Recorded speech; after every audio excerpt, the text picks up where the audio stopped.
I just thought of something.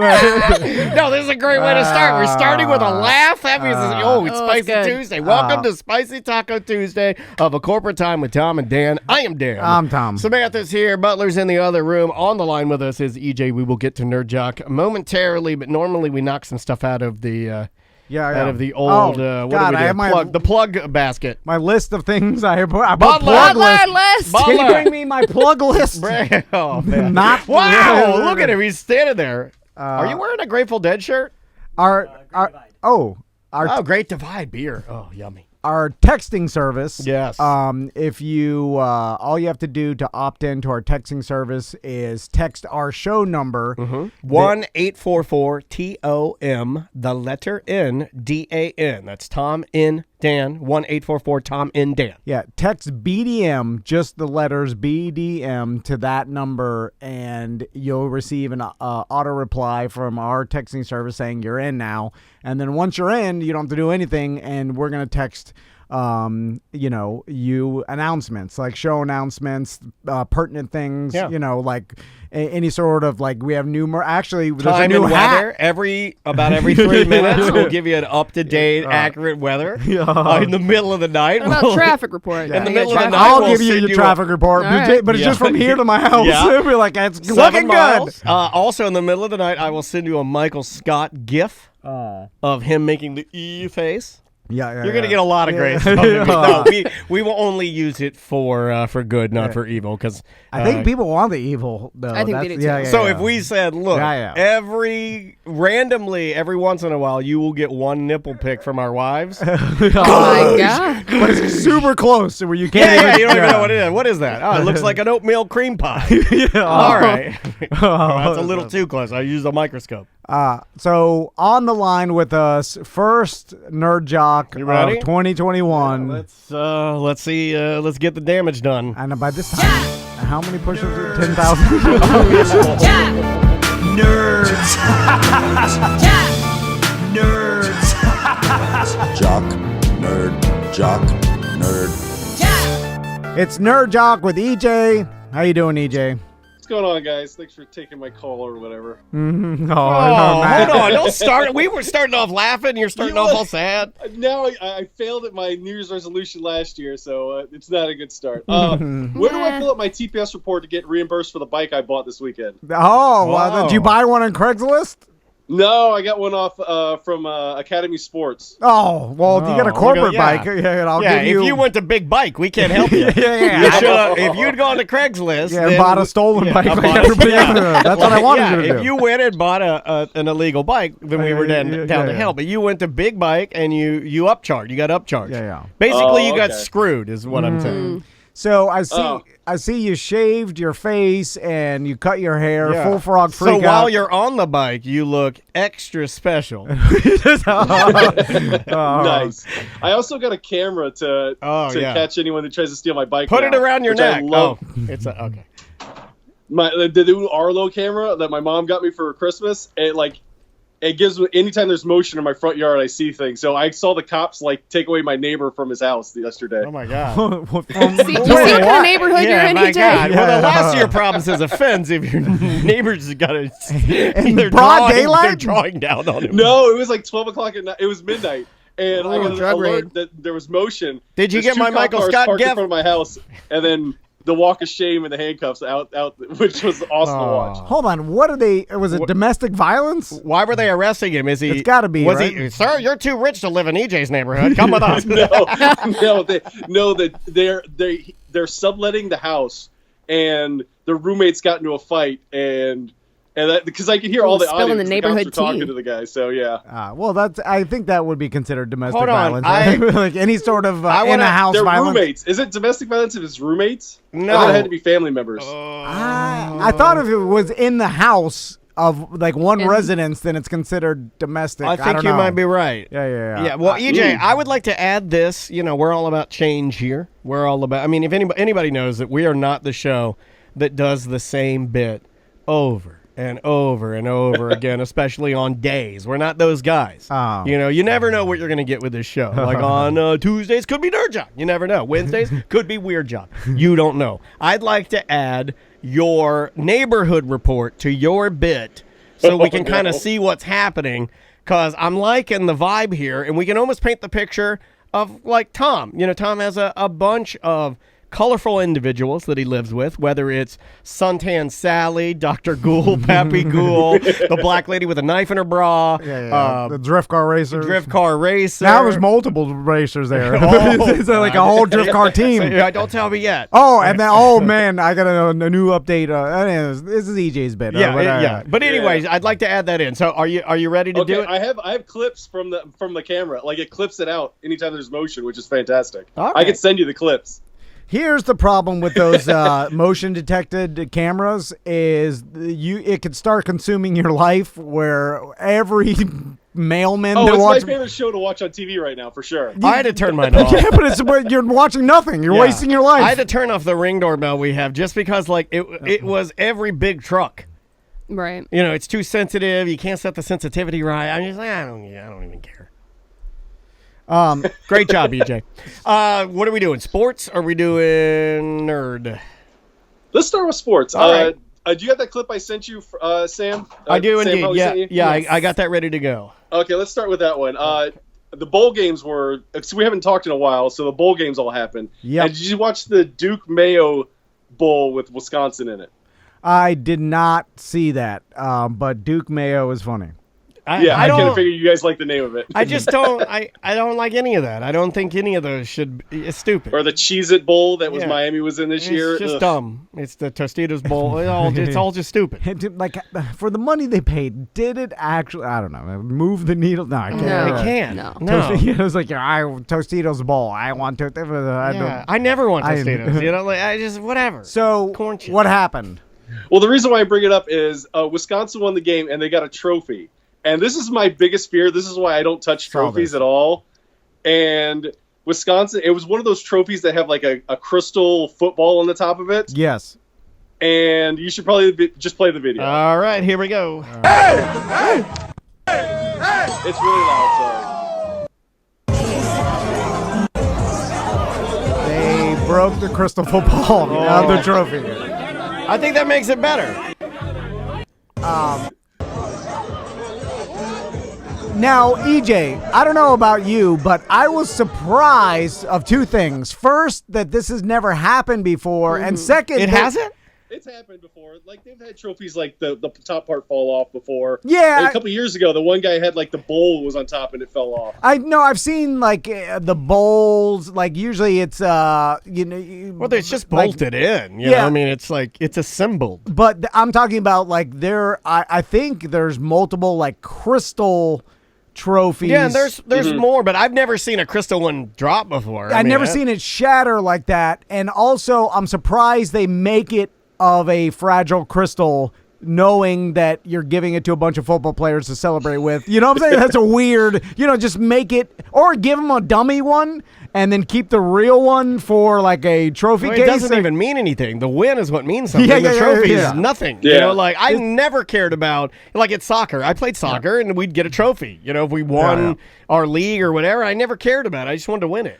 Also, the trophy just stays with the school, so the players, they get to touch it and take a picture with it, but that's about it, right? The win. It usually goes in the trophy case at the school. Like, I remember we have at Miami, there's the Seminole War canoe that whenever we beat Florida State, it switches sides or stuff like that. But there's different schools that have different like trophies like that switch. Wait, the canoe that you switch the side of the canoe? Seminole War canoe is what I call my D. But it's also, you better get the path. Whoever wins the game gets the war canoe, but it hasn't like switched sides for a while, so. It's you get the war canoe. Great, the least menacing. I always knew he was a switch sides war canoe. You know what I'm saying? So, but I'm okay. So also, this is not one of these trophies that like go on from team to team like a Stanley Cup where you just get your name. So it's like they're just gonna make another one and ship it to them. So it's like it's kind of nothing. I would scoop that one up in a box, put it on the top of it. It's a better story. Or the coach did make a joke saying, "I wanted each player to take home a piece of it." That's cool. Yeah. That's cool. And then they kind of like, even in the video they're like, oh, but then they kind of made jokes about it because they interviewed the quarterback who dropped it while he was celebrating, and he wasn't like, oh, I'm super sorry. He was just like, why would you be? It'd be funnier if he was like, that's a stupid trophy. Now everybody gets a piece. It's dumb. I'll pee on it. In fact, this is probably more memorable than anything else that could ever happen. Yeah. So it's like, this is the best case scenario, but it is funny that they dropped the trophy. My favorite is when they turn the camera around. The camera guy's like, oh! Yeah, he's like, uh-oh. Uh-oh. What else you got, man? Uh-oh. You know what? I've been watching some weird stuff on YouTube lately. And did you know Japan has an American football league? No. I did not know that. I've never heard of that. You should play over there. You'd be a giant, wouldn't you? Well, this is the thing. I did research it, and I was like, I should have known about this when I left Miami. I could have went over there and played. The issue is, it's like soccer where they have 3 tiers of leagues, and they do relegate if you're not good enough in the top league. They'll relegate you to the lower leagues. But you can only have 2 foreigners on the field at a time. So it's Asian guy, Asian guy, Asian guy, white guy, Asian guy, black guy, Asian, Asian, Asian. It's interesting to watch because it's crazy. What are some of the teams? First, why put the white guy in there? Well, usually the quarterback. You're going to get 2. Well, you need a fat guy on the offensive line, right? You need a big fat sitter. You need a big Alex Mack out there. But also, so this is not some sort of league where American players like they have this in China with basketball. Yeah. Where a lot of soccer too. Like either newly retired NBA players or guys that just on the cusp of making the NBA or like leaving college, didn't make the draft, but want a couple of years of practice. Sure. They'll go to China and play in that league and make good money, and it's popular over there. But this is not that. This is something where there was quite a few people in the stands because it was the championship game, I think, last weekend, and that's why it was on YouTube. But it was interesting to watch because you like. Even the names are in Japanese, so you can't read the names, but you can realize what like the down and distance is and what quarter it is, but everything else is in Japanese. How's the play? I mean, because it's college level for sure. Like the players are decent players. They know the game, and stuff like that. Is it? And the rules are college rules, so like 1 foot in bounds if you catch it. So that's all you need. Because most people are a little bit smaller, is the play faster? It's a little bit fast. It's about college level, so it's not as fast as the NFL, but it's right. Well, those guys like Arena Football League. Huh. But this is not an opportunity, like since you can only have 2 foreigners on a team. And the lower level teams are company teams. Like you have to work for a business that like is an advertising firm Fuji, for the league, Panasonic. and you have to work for it, and it's a league team. It's kind of cool that you work your way up. I do like the idea. Now, I know that some people say, like, well, why can't you have anybody on there? Everybody should be able to play. But the idea of not letting it become just a wasteland of ex-NFL players is kind of cool. Because it would be. It would be, but you can have superstars that are smaller players, because I would imagine because of that, the parity is... And you're trying to make it popular in Japan. Don't do that. Popularize. But so you need Japanese and Asian players. I think it's cool for Asian people and Japanese people to watch, so they can relate to it. You know, if they're watching just basically a worse version of the NFL in college in Japan. In a sense, though, you've created a different game because all the guys are going to not fit the mold of standard NFL football players, right? Yeah, but are the 2 guys, because literally... Are they bigger Japanese guys? Yeah. Yeah. I mean, are they like big, fat, like size players? Yeah. Is there like they use like kilograms? So you got to convert. Is there like a big Japanese Frank Gore out there? Old Japanese fisherman running it crazy?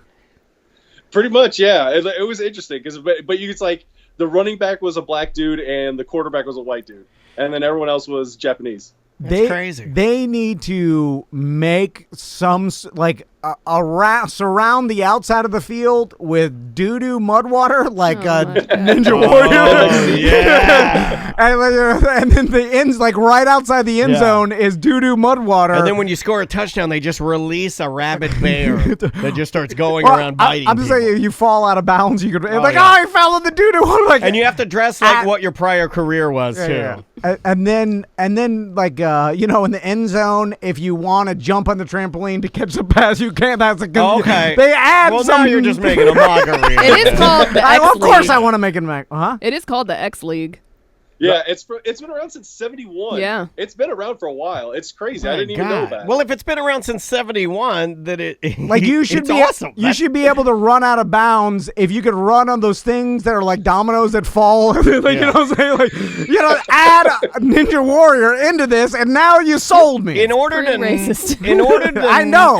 Yeah. I'm racist. Wow. There it is. Spicy Taco Tuesday. It's 2021. Well, it's Taco Tuesday, Sam. In order to not be sacked, you should be able to ride the spider wall. Up.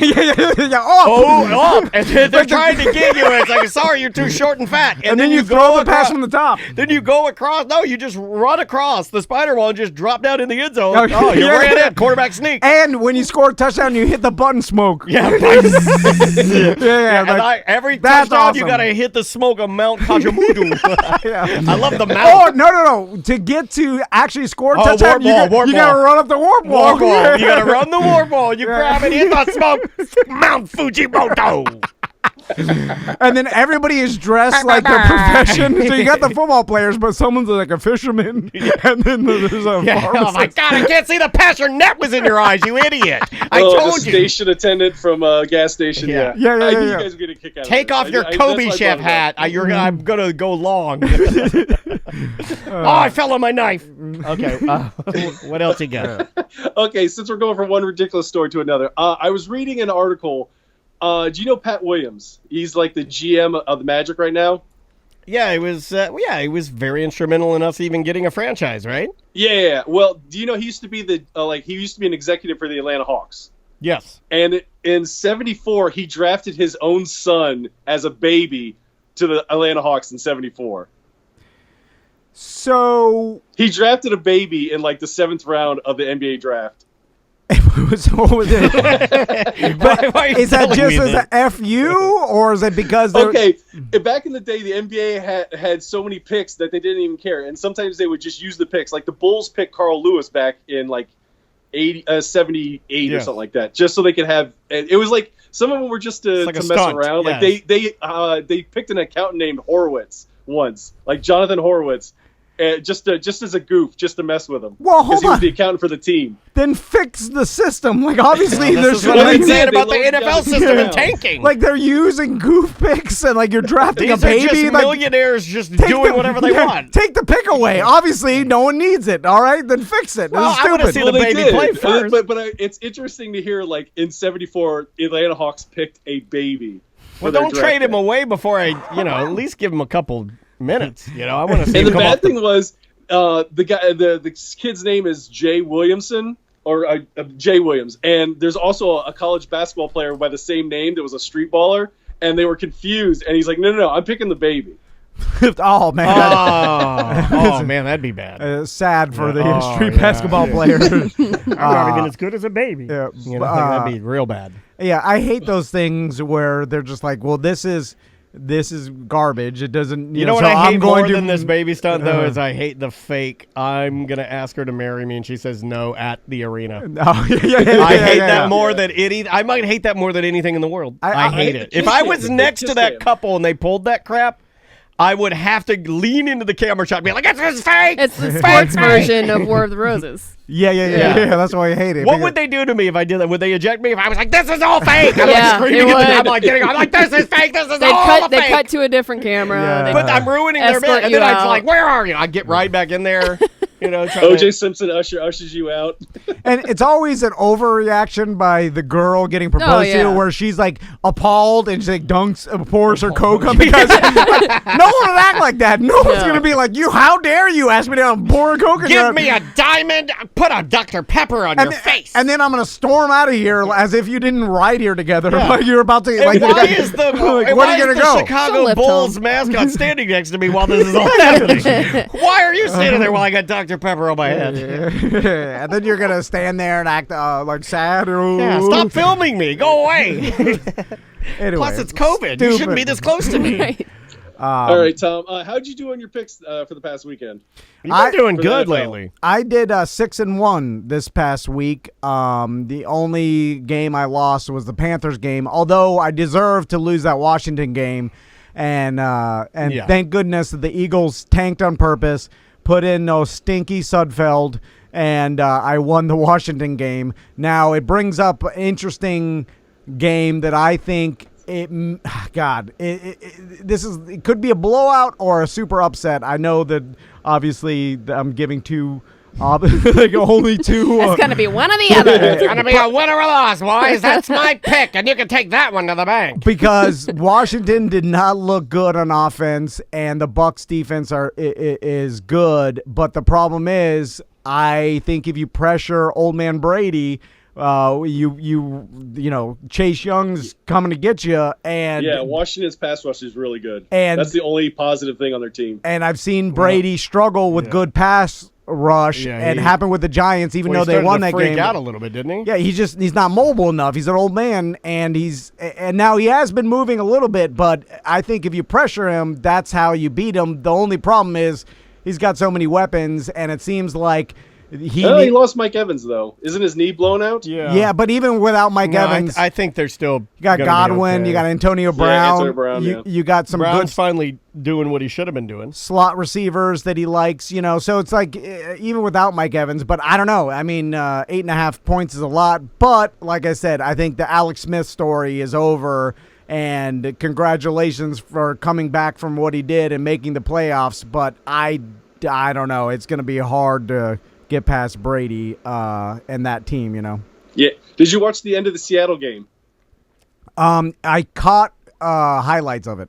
Okay, you saw that they recovered the onside kick to basically take knees at the end of the game? Yes. But Russell Wilson decided on the second to last play to throw a shuffle pass to, David Moore, who was one catch away from getting a $100,000 bonus, and he threw a shuffle pass to him on that play. I saw that. And Pete Carroll was losing his mind on the sideline. But it's kind of cool that he did that. He's like, hey, I'm going to hook up my buddy and give him another $100,000.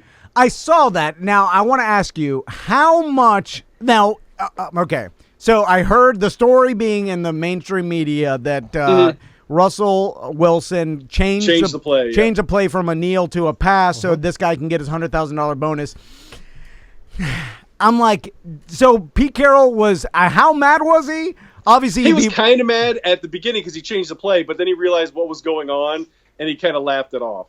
Okay. Yeah, it didn't seem as bad. It was in the same story, and Air Chubby brought it up. He said in our Twitch chat room, twitch.tv/TomAndDale Live, says Brady did the same thing for Antonio Brown. 3 shuffle. Yeah. But it was in the same article I read. They were talking about both of them kind of helping out their bros with some bonuses. Is this, I wonder, does the ownership like the story? Do they get mad at Russell Wilson because they had to shuffle out another $100,000? No, I think he was mad initially because it's like, why aren't you going on the script? Then when he sees it, I think he's like, okay, I see what's happening. You guys are professionals. It's one of those camaraderie things that players, if you're helping your teammates, that's what you're supposed to do on a football team. If you can help them, you help them. And there is a gamble there, slightly. Is this in doing that a result from last year? I remember listening to a lot of criticism of teams sitting players that were on the cusp of getting a yardage bonus. Bonuses, for sure. And then I saw a bunch of criticism to team owners saying, result, yes. You sat this guy, he needed 25 yards to get his X bonus or whatever, and you sat him on purpose so you didn't have to pay him. And then people are mad. I think you're right. So do you think they're doing this and letting players, if they're close, get their bonuses as a publicity better thing? PR? Yeah. Well, they players, when you're going into that game, and then your friends on the team know that as well. So you do things to help each other. Like, hey, there might be a little screen pass that we're going to check down to help out the receiver get another catch, or running back, we're going to run it instead of throwing when we should. So it happens in the NFL. And wide receivers stay in meaningless games just to get 1,000 yards, or whatever it is. Or Derrick Henry getting 2,000 yards, because that's a huge deal. That's 2,000 yards for a running back. It's amazing. What was he, like one of 8 people, one of 7 people or something? Yeah, I think it's one of 8. Yeah, it's like him, Emmitt Smith. It's insane. OJ's on that list, which I always see OJ. I'm like, ooh, there it is. Like, you never see OJ on that many of these lists, and it was weird because when Derrick Henry made that 2,000 yards, OJ was there like 9 or 10 or whatever. And it's weird seeing OJ's name associated with good at killing, and they can't take him off, right? He's a slashing runner. I mean, I think you could. I absolutely think you could. And I don't think anybody would be like, "Hey, wait a minute." Except for OJ. Yeah, I mean, if you took him off right now, I'd be like, "Oh, thank God," because that guy's a horrible human being, right? I don't think anybody. But there's a ton of horrible human beings in the NFL. Yeah. So, but I'm just gonna have to take off like half. No, I understand, but I'm just saying, if in this instance, I'm not saying the whole NFL because we'd be here all night. Right. He's famously horrible. This guy's famously horrible. But, we just take it off. He was acquitted. He did score 2,000. He made it to the 2,000 club. But again, I'm just saying nobody's going to be upset about that. That Derrick Henry is a ridiculous human being. It's amazing how big I want to see him in one of those, because I don't want to be weird. I want to see him in one of those spandex green screen suits. Yeah. Just to see the shape of his legs. I want to see what one of his legs like. How big around is it? Is it like that? No. I think it's. I think it is. I don't know his. Samantha, look up how big he is, because it's insane. Look up his Instagram. He probably has Instagram workout videos where you can see his legs. He's a machine. What's human. his name? Derrick Henry. Tennessee Titans running back. I'm just gonna Google his legs. And see. Yeah, I mean, what do you think it would feel like if I just laid on the ground and just had him run full speed and just push one of his feet into my groin? It may it rupture my organs. Yeah. I mean, I remember watching a slow motion video of Calvin Johnson back in Megatron running in like some commercial. It was like he's wearing skin tight Under Armour or whatever. Yeah. And you're like, oh my God, he's running full speed. You're like, oh my God. The robots are here. Imagine if this guy just ran into you. Like, it would explode you like the you see any pictures, guy from The Boys. There's a guy named, what's his name? I just clicked on it and I clicked out of it. I haven't found Derrick Henry's legs yet, but there's another guy who's got legs about as big as you showed. A.J. Dillon of the Packers. That guy's got some big old thighs. Let's do biggest leg competition in NFL. Who's got the biggest? Oh my Christ! That's as big as my body. That looks like. Oh my God! That looks like a. That doesn't even look like a human's leg. I know. I mean, there's got to be some. Each one of his legs weighs like 75 pounds. It's insane. Anyway, what else you got? We got to get to nerd at some point. Well, let's go to nerd then. All right.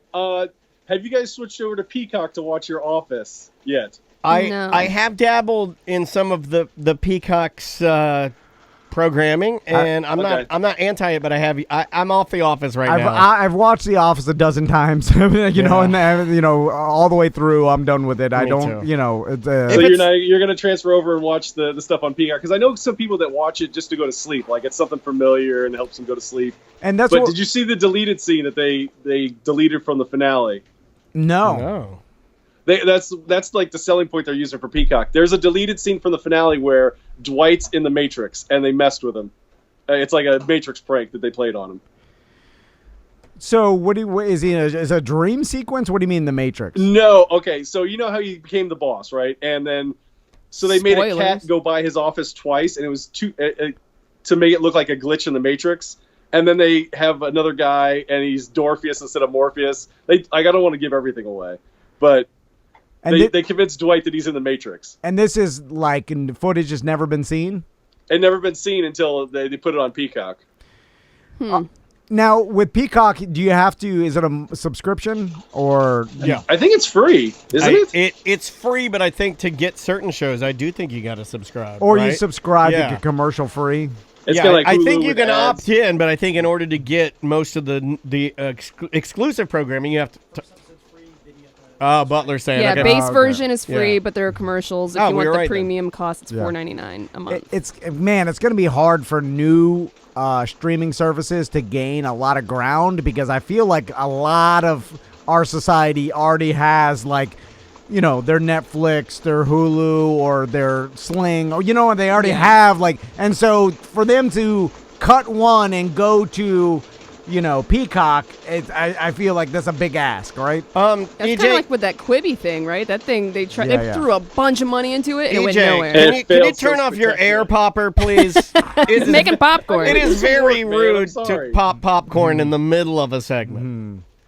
Okay, what'd you guys watch over the holidays? Did you watch Cobra Kai? Did you watch Wonder Woman? Did you watch, I don't know, Sabrina the Teenage Witch? I watched Letterkenny season 9. How was that? That was Pretty fantastic. I liked it. There was a lot of the fans that did not like this season for some reason. They didn't think it was as funny, but I thought it was funny. I watched a lot of Dairy Girls. I did watch Dairy Girls. Yeah. That is a fun. Did you watch Bridgerton? I did watch Bridgerton. I don't know. Everybody keeps My recommending wife it, loves but that. isn't it just like a romance? Andrea watched it, and then Yeah. I came in one night, and, you know, I'd been, tooting, and I came in, I looked on the screen, and it was straight up porno happening. Oh, yeah. Okay. And I'm like, what are you watching? And this guy had her on the ladder, and then he had her off the ladder, and then he had her on the bookshelf. Check it out then. Yeah, and then he had her in the bed, and then he had her back up on the ladder, and it was just like nonstop with a music montage. Because they're royalty, they don't know what they're doing, and then it's all them learning about sex, basically. Yeah, it's I don't know. I watched a lot of stuff over break, to be no honest. Ted Lasso.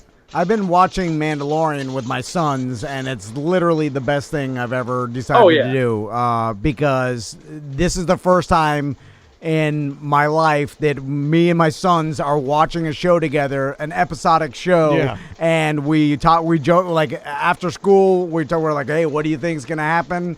We talk about it, and they talk, and then it's and I'm mad that I started watching it with just me and Crystal because I didn't realize that it was safe for 5 and 6 years old. I don't think anybody really did. Yeah. You know, like I didn't know what to expect. And so I had only heard adults watching it, and so no one ever said to me personally, like, hey, I'll watch this with my kids. It's great because it's a family show.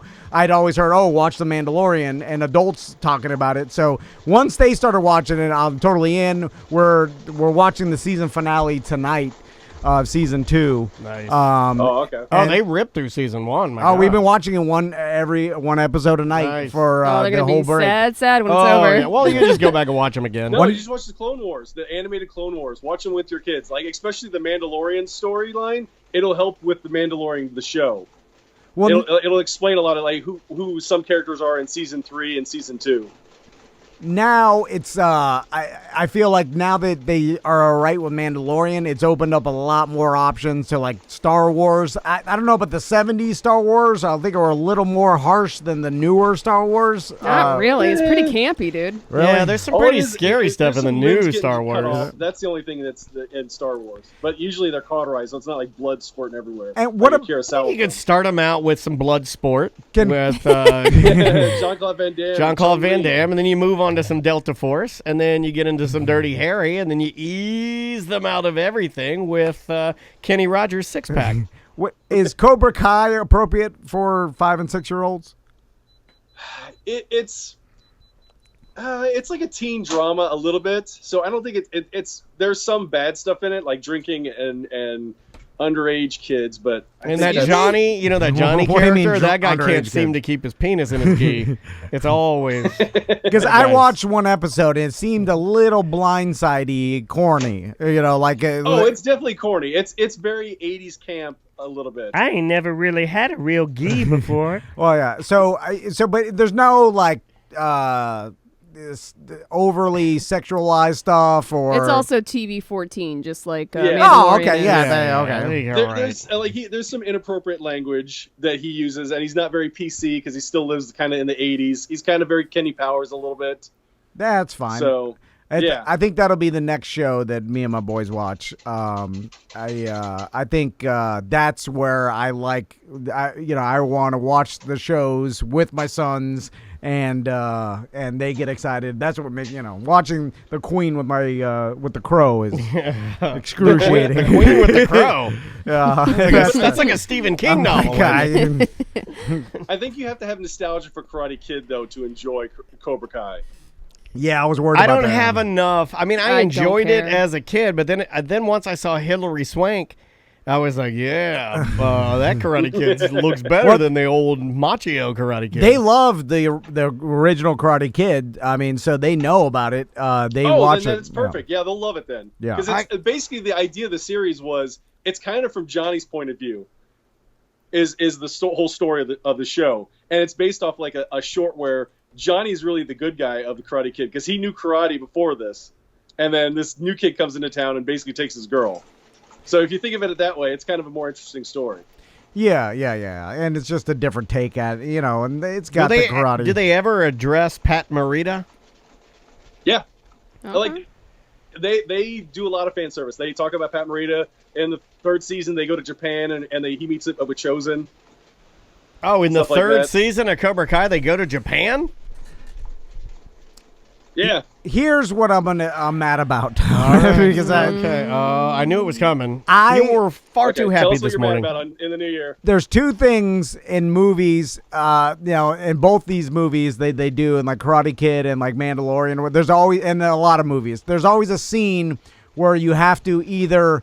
Like the training scenes in Karate Kid, he's waxing and catching the fly. Yeah. And then all of a sudden, a lot of waxing. I'm virtually certain that Seth Petrozelli would beat the hell out of me. And then there's always I'd wax a car though. There's always a scene in shows and movies like The Mandalorian where there's some scene where you got to train the village is building up there. Forces because the robots are coming. You got to train the village, and they have no idea. They're a peaceful village, and it's always the same. And then Mando's like, these are sticks. Use these sticks to fight off the robots. And there's always a scene where there's a bunch of the villagers, and they're like, stab! And they're stabbing the air, and then one of them's got the spear backwards, and they're like, oh, your spear's backwards. Come here, Jerry. And then fast forward 2 minutes later, and they're Harden fighting murders. And you're like, wait a minute. You were stabbing the air, and you didn't even know which way the point went? God, look at Jerry now. He's a mercenary. He's literally a killing machine. How much time has passed? Like, this isn't... What? I know you have to do it for movies. I just get mad every time. It's the equivalent of a Saturday, Stormy Hill Harley Davidson test. Yeah. And the next thing you know, you're a murdering mercenary. You painted a fence for a summer? Like, how big of a fence did you paint? And then now you know karate? Give me a break. Anyway, sorry. Jeez. That was it. And the girl wasn't even that hot. Who? Don't worry about it. What else you got, EJ? Oh, okay, my last thing I have you seen Tom Segura's injury? Yeah. I just watched that. Finally found the video. We watched it this morning. If you want to ruin your day, watch Tom Segura trying to dunk a basketball. Now, he scraped the internet of all of the videos besides, where'd we see it, from his site? And it wasn't even the full video, right? No, I finally found it. Oh. But he posted it to his TikTok. Well, if you go and look for it, it's hard to find TikTok. because he must have had his people scrape the internet of any other. Yeah, it's gone off YouTube and Reddit. So I saw this. So he blew his knee out and he landed on his leg, and he broke his arm. And his arm. Oh. The arm went behind him, and then he landed on it. Oh, That's man. what happened. He did the Peter Griffin fall for sure. Because that's an awkward dunk. I was wondering, Tom Segura blew his knee out and fractured his arm. I'm like, wait, in a car accident? What the? No, I think that's what everybody thought. Playing basketball. I'm like, how the hell do you blow your knee out and fracture your arm? And then I saw it. It's like, oh, fat guy made a juke, blew his knee out, fell, and literally, old man slipped on a banana peel. Yeah, and then broke his arm with his own fat weight. I think I almost did this on an electric skateboard 2 nights ago when I hit a pine cone. Yeah. So no offense to Segura, but it's it was like a fat dad fail. Well, it's definitely karma because he usually laughs at people that get hurt on his podcast. Like they usually play videos. Like there's a famous one where he watches a guy gets pinned against the wall in like a brake change place, and someone recut the audio of the guy going "Wah!" to Tom Segura when he fell. So it's definitely karma. Well, yeah, that's what happened. He's probably laughing at it too. I mean, there's a he said I deserve this for sure. Yeah. No, so it's not really karma when he's like, all right, well, this it's happened more, to me. And good day. That's it. Put the video out. I'll make money off of it, and we're fine. I saw that he was playing some basketball game with some YouTuber with Bert Kreischer. He was playing with. Yeah. Well, yeah, but also a YouTuber. Oh yeah. I mean, those guys are trying. I mean, that's what they're doing, right? They're not comedians now. They have pivoted during COVID to full blown. They're mostly just funny videos. Yeah, they're mostly. I mean, they record their podcasts. Yeah, but too. I'm just saying, like the comedy thing is great, but they are an influencing company. That's now, huge. Right? By the way, I bet you, if I was gonna guess, how much money Segura and Bert Kreischer make off their podcasts, and for whatever reason, I think like $50 million. No, that's too much. Too much? I think they're probably pulling in. They have their whole network, so yeah, 10. Tom Segura's making a lot more, I think.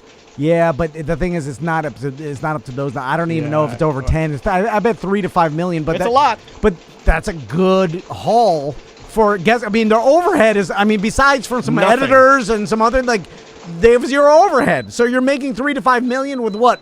Maybe $500,000 of overhead. I mean, that's pushing it. So it's like that's a lot of income to be making off your own independent media, and good for them. And I like seeing that. Although it's exciting. I mean, every single person everywhere has some sort of content they're putting out. I don't know how the hell. Are you emptying your pencil sharpener now? What are you doing? No, the machine jams, so you have to clean it. You have to shake it a little bit to get the little paper shreddings out. I figure we should do the last 3 minutes just so it would just cut the segment in half. So what? Do you got anything else? Okay. The last thing I have is, did you guys see Wonder Woman on No. HBO Max? Everybody's told me not to see it, and I like Kristen And Wiig. Wonder Woman should be canceled. I'm just telling you that right now. Well, I like Kristen Wiig so much that I don't want to watch. I heard she was the only good part in it. Okay. But I don't know. I also don't care about those type of movies. Kristen Wiig's good. Chris Pine's good. Pedro Pascal is some good, some bad in his performance. Gal Gadot's kind of wooden, but the story is just Yeah, without giving anything away. But I don't want to give anything away, but I almost feel like everybody wanted this to be this way and already expected it to be this. Like, this thing was already hated. Right. On the way to being delivered, everybody was like, "It's DC. It's gonna suck. It's already horrible." I don't think it ever got a fair shot ever. Yeah, well, the first Wonder Woman was fantastic. Yeah, I people like the that. first Wonder Woman. But I mean, this one, people I don't know if it was the COVID vibe or didn't. Was the writing bad? I mean, was it a bad story? The writing was bad, and they use a lot of 80s tropes. There's a body swap scenario, which kind of comes with questionable morality in the movie, which, if I don't want to give anything away, but Wonder Woman would be canceled if she was a dude. For what? Changing? She doesn't ask. Okay, Chris Pine's character is dead in the story, and then his consciousness inhabits this other guy's body, and you don't know what happens to this other guy, and basically she has sex with this guy and not have his consent, only Chris Pine's consent. So it's kind of give me a break. You're really reading into it. Oh my god! No, it's not. It's the whole big scenario. That's the first thing I thought it was big, and how awesome that would be. Yeah. And guess what? Guess what I would do after sex? I would go dance on a piano. Jump on the trampoline. Awesome. Yeah, to celebrate. But the problem is that guy didn't have a choice in it, and that's why I'm saying if it was the other way around, if it was Superman, he'd be canceled. But he's not real, so how do you cancel him? Well, no one's real, but if it was a real person, that's why it's questionable morality in the movie. Oh, come on. Well, that's man. okay for fake people, right? I mean, if you have a rapist in a movie and there's a guy playing this rapist, he is allowed to be a rapist in the movie because it's fiction. And if we're going to stop... Well, hold on a second. You can't play a rapist in a movie because that's terrible. Well, but it's fiction, right? But she's supposed to be the good guy, is what I'm saying. And when you do something like that, it's questionable what you're doing. It's kind of like when they had Superman kill Zod in the first Man of Steel.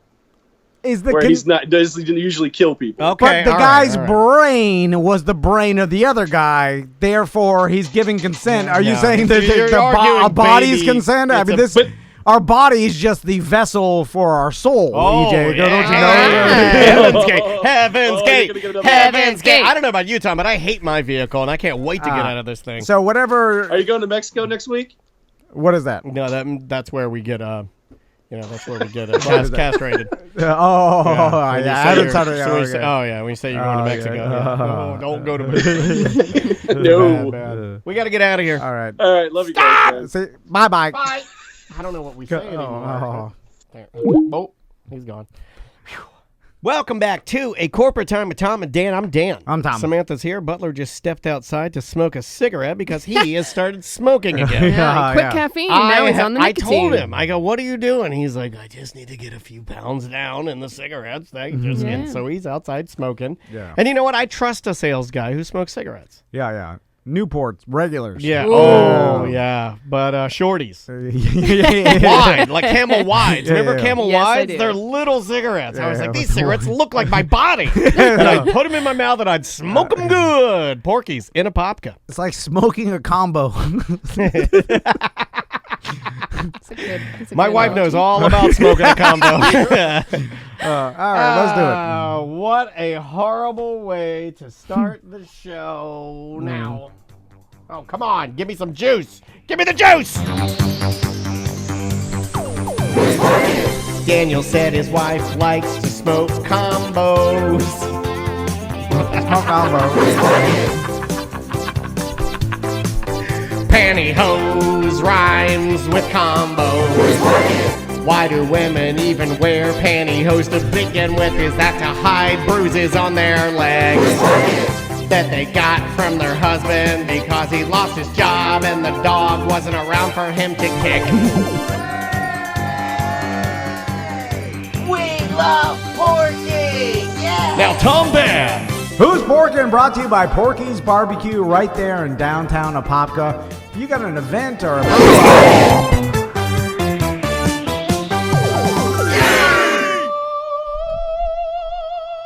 Porky's Barbecue in Apopka. And again, if you got a little birthday party or, maybe a Super Bowl party coming up, just get the Porky's. Can't say that. What do you say the big game? No, I think that's out. Superb Owl. Everybody knows. Super Bowl. You're not going to do nothing. Shut down. There's there's too many shows. They cannot stop it. Super Bowl. Can't stop, won't stop. Super Bowl party. Pay me. I'm the Super Bowl. You're not going to Super Bowl. I said a million times, nothing will happen because that is dead because there's infinite media, and it's impossible to even track at this point. It's all out. Can't stop it. Okay. You convinced me. I forgot what I was even saying. No, it doesn't matter. Everything you just Porky's said. a podcast. Get your party cake. So you guys are familiar with Mr. Harry Styles, right? You know what? I got to say that I think Tom and I both, it's going to shock you, Sam. I think Tom and I both like Harry Styles. Well, he's real hot right now. He's a cool dude. And even Miley Cyrus has, recently in interviews, she's been real thirsty for him. Really? What'd she say? Oh, she said she'd like to share a life with him. She's like really into the fact that he wears like tight leggings and fishnets and stuff. Yeah. But unfortunately for her, it has come out this weekend that he is now dating Olivia Wilde. Now, you might think, wait a minute, I thought she was with Jason Bateman. That's exactly... Well, apparently, they were engaged for years. They have 2 children together. Yeah. And early last year, I guess, they separated, and they didn't tell anybody. That's the way until, to do it. Yeah. This past November of 2020. They finally came out and said it. So I don't know exactly when they broke up. But Harry Styles was at a wedding this past weekend, and he brought Olivia Wilde as his plus one. He actually officiated the wedding. It was his manager, Jeffrey Azoff's wedding. Oh, wow. And they were publicly displaying affection. How old is she? She's like 36, and he's 24. Okay. Yeah. I was about to say, but Jason Bateman's in his 40s, right? Yeah. Late 40s or mid. I think that's just going to be one of those. Yeah, good for them, and I wish them all the best. But I never see these type of relationships. This smacks Jason of Bateman's actually 51. This smacks of like a Demi Moore. Well, he's always been very like outwardly saying how he's always been attracted to older women. Yeah. So he's always kind of dated older women. And he dresses like an old woman. You know, like when he was on Howard Stern, he's wearing pearls and like an old sweater. But it looks cool as hell on him. But he can pull it off. He can pull it off. They're always attracted to older, rich women celebrities that Wow. look That's like weird. you. Yeah, like you are older, but you look like you're 25. Like if I were rich. So are you attracted to older women? Are you attracted to the grandma from Titanic? Because that's an older woman. He makes an excellent point because you're not attracted to like regular a toothless, homeless old woman. You don't look at her and go like, wow, that bulldog, that saggy bulldog. Yeah. Sun-baked ass is what I'm into. You being attracted to Demi Moore, I don't really put that in the category because she's so good really looking. You're attracted to 40-year-old women. That look like 25-year-old women or 29 or I mean Demi Moore looks older. Say 30. You're attracted to 30-year-old women. Correction, I pulled an EJ and gave you false information. Ooh, I love it was Jason Sudeikis, not Jason Bateman. I was about to say. I was like, I thought Jason Bateman. That makes it even worse. Ted Lasso? No, not Ted. How old is Sudeikis? 40. He is 45. Okay. Yeah, he's like my age. So, all right, this makes more sense because I was like, man, for whatever I heard, Jason Bateman on, I think it was Bill Simmons' He podcast. comes off like a pretty cool guy. Yeah, and he's super smart, and I think just he's not one of those guys that lays down lows, directs. You know what I think he would say? I think he would say, if there was anyone I would want to be one-upped by, it would be Harry. You know what I mean? Like I can see him making a joke about it because he's a comedian. Yeah. Although, but you got kids, so you probably wouldn't. But he kept it quiet, and I think he handled it well. And they're kids with her, right? Right. Correct. Yeah. No, they're kids with Michael Jackson. Tom. They were engaged for like 7 years and never got married. So it's got to be some kind of commitment issue there. How old are the kids? They're pretty young. Okay, think about this. Like, so your parents are celebrities, and then your mom, my parents are dead, Tom. Your parents break up, and then... Oh, they broke up for good. Then you have to be inundated with pictures and gossip and stories about your mom dating Harry Styles now, which is music in, I don't know, it's in music their for genre. you as a young kid, too, because my daughter loves Harry Styles. Yeah, Tommy and Max. That's what they like. Watermelon sugar. They like the one where he's flying with the helicopter. Yeah, where you can see the air on the water. Yeah. It'll also, it's weird when you're flying like a Tin Man. You're flying like Gene Simmons being lifted as a fat ass over the crowd. Quit flying like that. Fly like Superman or something. Do something with your legs. Move them. They're 6 and 4 years old. Wiggle so they're young. Okay. Still, though, 6 is on the cusp of... Maisie is 6. Right? Yeah, but when you're a celebrity, you can kind of isolate your kids, right? They're not going to like public school or anything. Yeah, but they got the internet, and at 6, they're looking up, hey, who's mom dating? Yeah, I guess you're right. God. Now, but Maisie was looking up how to change the batteries in a remote last night on YouTube. But they do have play friends that they talk to. I mean, they were in private school, but they're in school. Then those other kids talk about things, and like Tommy tells me stuff like now he watches Mandalorian, which is pop culture, and he talks to his friends about Mandalorian, which they spoiled the ending for him. He had to deal with that already. He didn't care. At 6 years old, he's like me. He's like I that's how I am. I don't care. You can't spoil the ending of stuff to me because I haven't seen it. And then Max was trying to get him to tell him the ending. I'm like, don't tell him. Don't spoil it for Max. And Tommy's good boy, didn't do it. Usually normal brothers will be tell him right away, ruin it. I'll tell Max on Parler later. But anyway, that's got to be weird. You're like, and I know maybe, I mean, who knows? Like these relationships never last that long. But I mean, and like if this goes on for 2 years, for sure, an 8-year-old will be exposed. I'm sure at that point. If they're dating that long, she'd probably introduce him to her kids, right? But that would be weird. You go over to Harry Styles' house with your mom, and then she's laying out by the pool, and he's dancing around in an old lady's watermelon sugar high pants and pearls on, and then your dad is Ted Lasso, and your like, mom's boyfriend is Harry Styles. Ted Lasso. That's pretty cool, though. He tried his hardest. You know what? I think you're thinking what I would think right now. Right. But if we were age. kids, we'd be like, this sucks. I hate Harry Styles. I hate Ted But what Lasso, if you're a fan of Harry my Styles mom. at 6? It probably ruins it for you. You think? Yeah, but I think at 6 years old, your dad is still like he's still. This is where you inject what you want into I don't know, the man. conversation. I guess if Mandalorian walked in, my sons would be like, Daddy! yeah, Daddy right. Mando! Yeah. You know what? I'm out. I got nothing. Because I'm virtually certain Boba Fett's scary, so not him. But I need to stop doing that because I yucked on your yum, and I apologize. Well, yeah. You still inject the fool's notion that your boys think, even right now, that you are their hero. You're the best. Yeah. It's just, I need to let you have that. It's not fair. No, but you're right. No.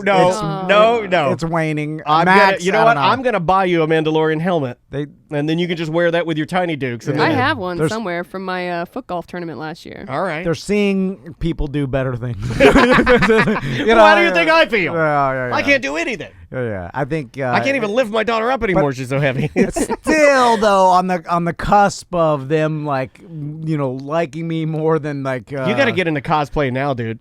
I think I'd go over any sort of singer-songwriter or musician to them. Like Mandalorian's got me, but the Harry Styles or anybody. You beat Harry Styles? Yeah. Right now. But Mando beat you? Yes, yeah. I'd go with that math. Yeah, I think that checks out. I don't Who's think their favorite music artist? They don't know. Okay. They don't really are not into the artist. Your son's got my daughter on some song called "Farts" by The Rippers. Yeah. Have you heard that? It's still stupid. Come on, let it Farts, out. so. Let me hear it rip. It's like a song that they sing about farts.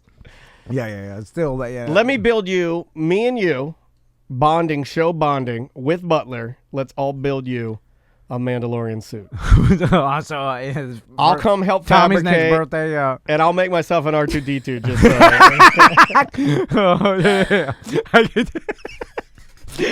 flip but it's a real bad. Spray paint it. Why just stand under it?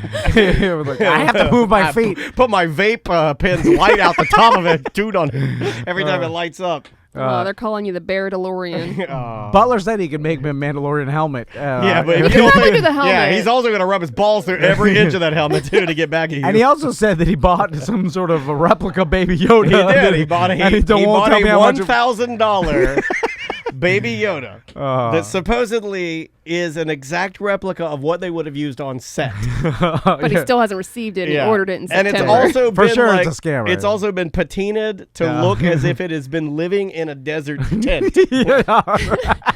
It's only to this episode because you're that much of a nerd. Oh, yeah. It was the episode where they defended the village and Baby Yoda spent most of his time hiding within the reeds of the Vardlorian sector. But if I got them that, they lose their mind. If you walk in here, if Tommy's like, this Mandalorian smells like White Claw.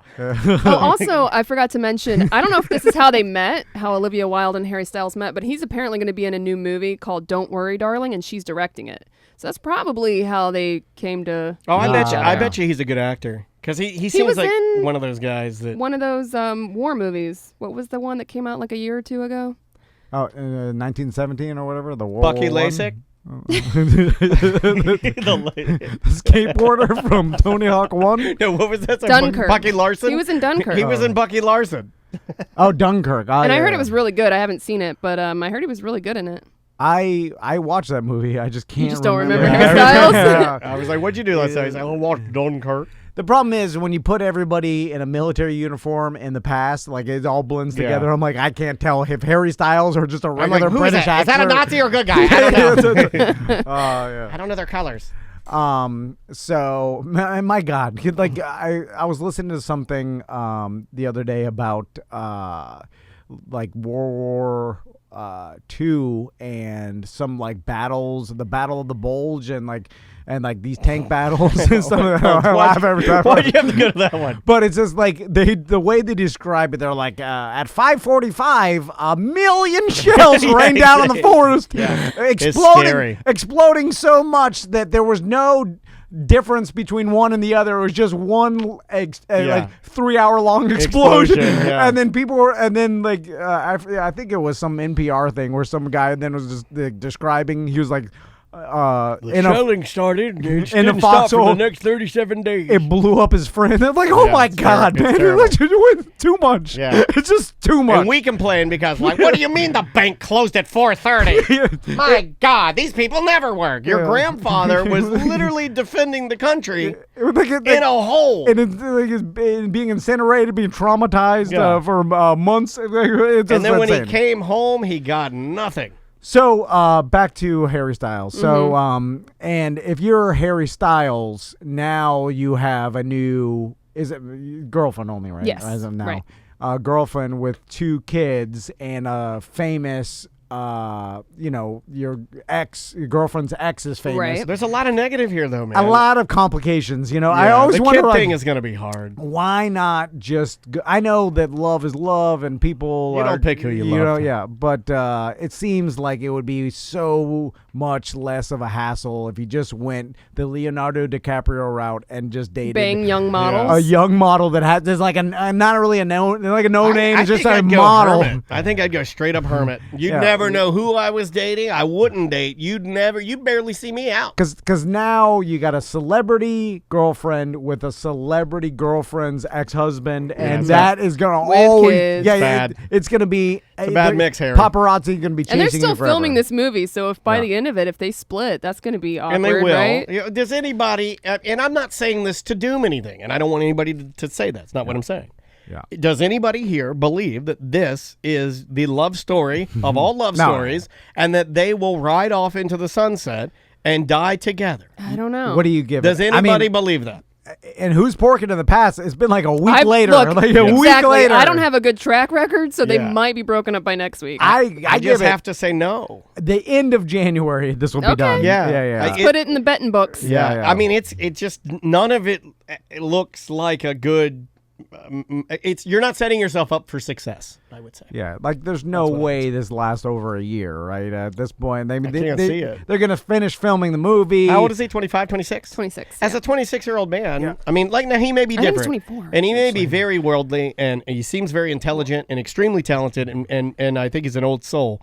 But I don't know if a 24 to 26-year-old wants to have a 4 and a 6-year-old kid to interact with at any point in time. 26. Yeah, so they're 10 years apart. I don't think you want to do that.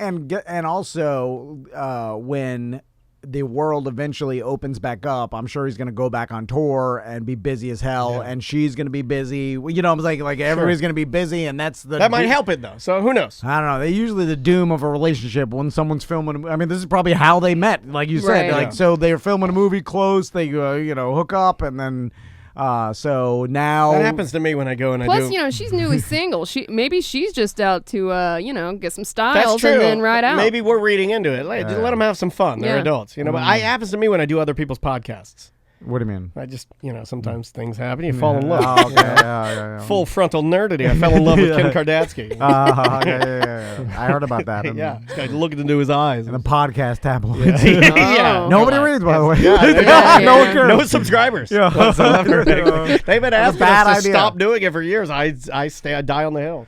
So yeah, this is definitely going to be a relationship that won't last. Man. Yeah, I think we're. And it probably the media making it into a relationship that may be more serious than Correct. It is. That's It's they Well, I might. think because they went together to a wedding, it seemed a little more formal. But you can so invite people- your friend, right? 100%. or Yeah. you're just some hook up and Right, you're, right. they're let's both say, adults. but let's say there's nothing. Let's say there's absolutely nothing romantic at all. Let's say that Andrea's friend is getting married. A friend of our family is getting married, and she can't go. But I don't want to go by myself, and you got nothing to do. And I go, hey, you want to tag along? Open bar. Hell yeah. That's acceptable, right? yeah, I but think we that- wouldn't be holding hands or No, kissing. hell no, because which we're is not- what they were doing. So Oh, I mean, they're right, definitely right, together. right. But I'm just how saying. serious it is, I don't know. Yeah. Yeah. That's true. I forgot about that part. Yeah. We would not be doing that. Yuck. Well, For you, not for me. It's just never mind. Good. Who's Porkin today? I That was a like good that one. And I wish them the best, but again, I- I do absolutely. have the who's Porkin curse. So We should always blanket statement by saying we always Right. like. I do Well, wish. unless they're terrible people. Right. I Which do we have wish no idea. this Yeah, it's the true. best. Yeah, and we never will. And even terrible people that sometimes I say are terrible people, like John Krasinski, or like I don't even know anything Right. about that man. I just know when I look into his eyes, I go, yeah. yeah. Just the He gives me the willies. instant read.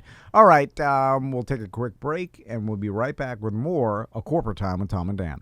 Welcome back to A Corporate Time with Tom and Dan. I'm Tom. I am Dan. Samantha and Butler are here, and you look like you got something on your brain. Well, yes, but before I start that, Secured Roofing is offering a promo to our listeners only in BDMs. Basically, if you're listening to this, where they're giving up to a $500 credit for anybody that gets a full roof replacement. Nice. So, and even if it's an insurance job and your insurance is paying for it, they'll give you a Visa gift card. Now, it's up to that. Obviously, it depends on the price of your roof, but they're offering that, and they got full financing and stuff like that. But ask them about the $500 credit if you're looking to get a new roof. It's securedroofingandrestoration.com. There you go. So what's on your mind, buddy? Well, two things. I want to get, and I don't think they'll do this, just because everybody's so nervous about corporate that in the corporate world, people are, which kind of goes against my whole point to begin with. So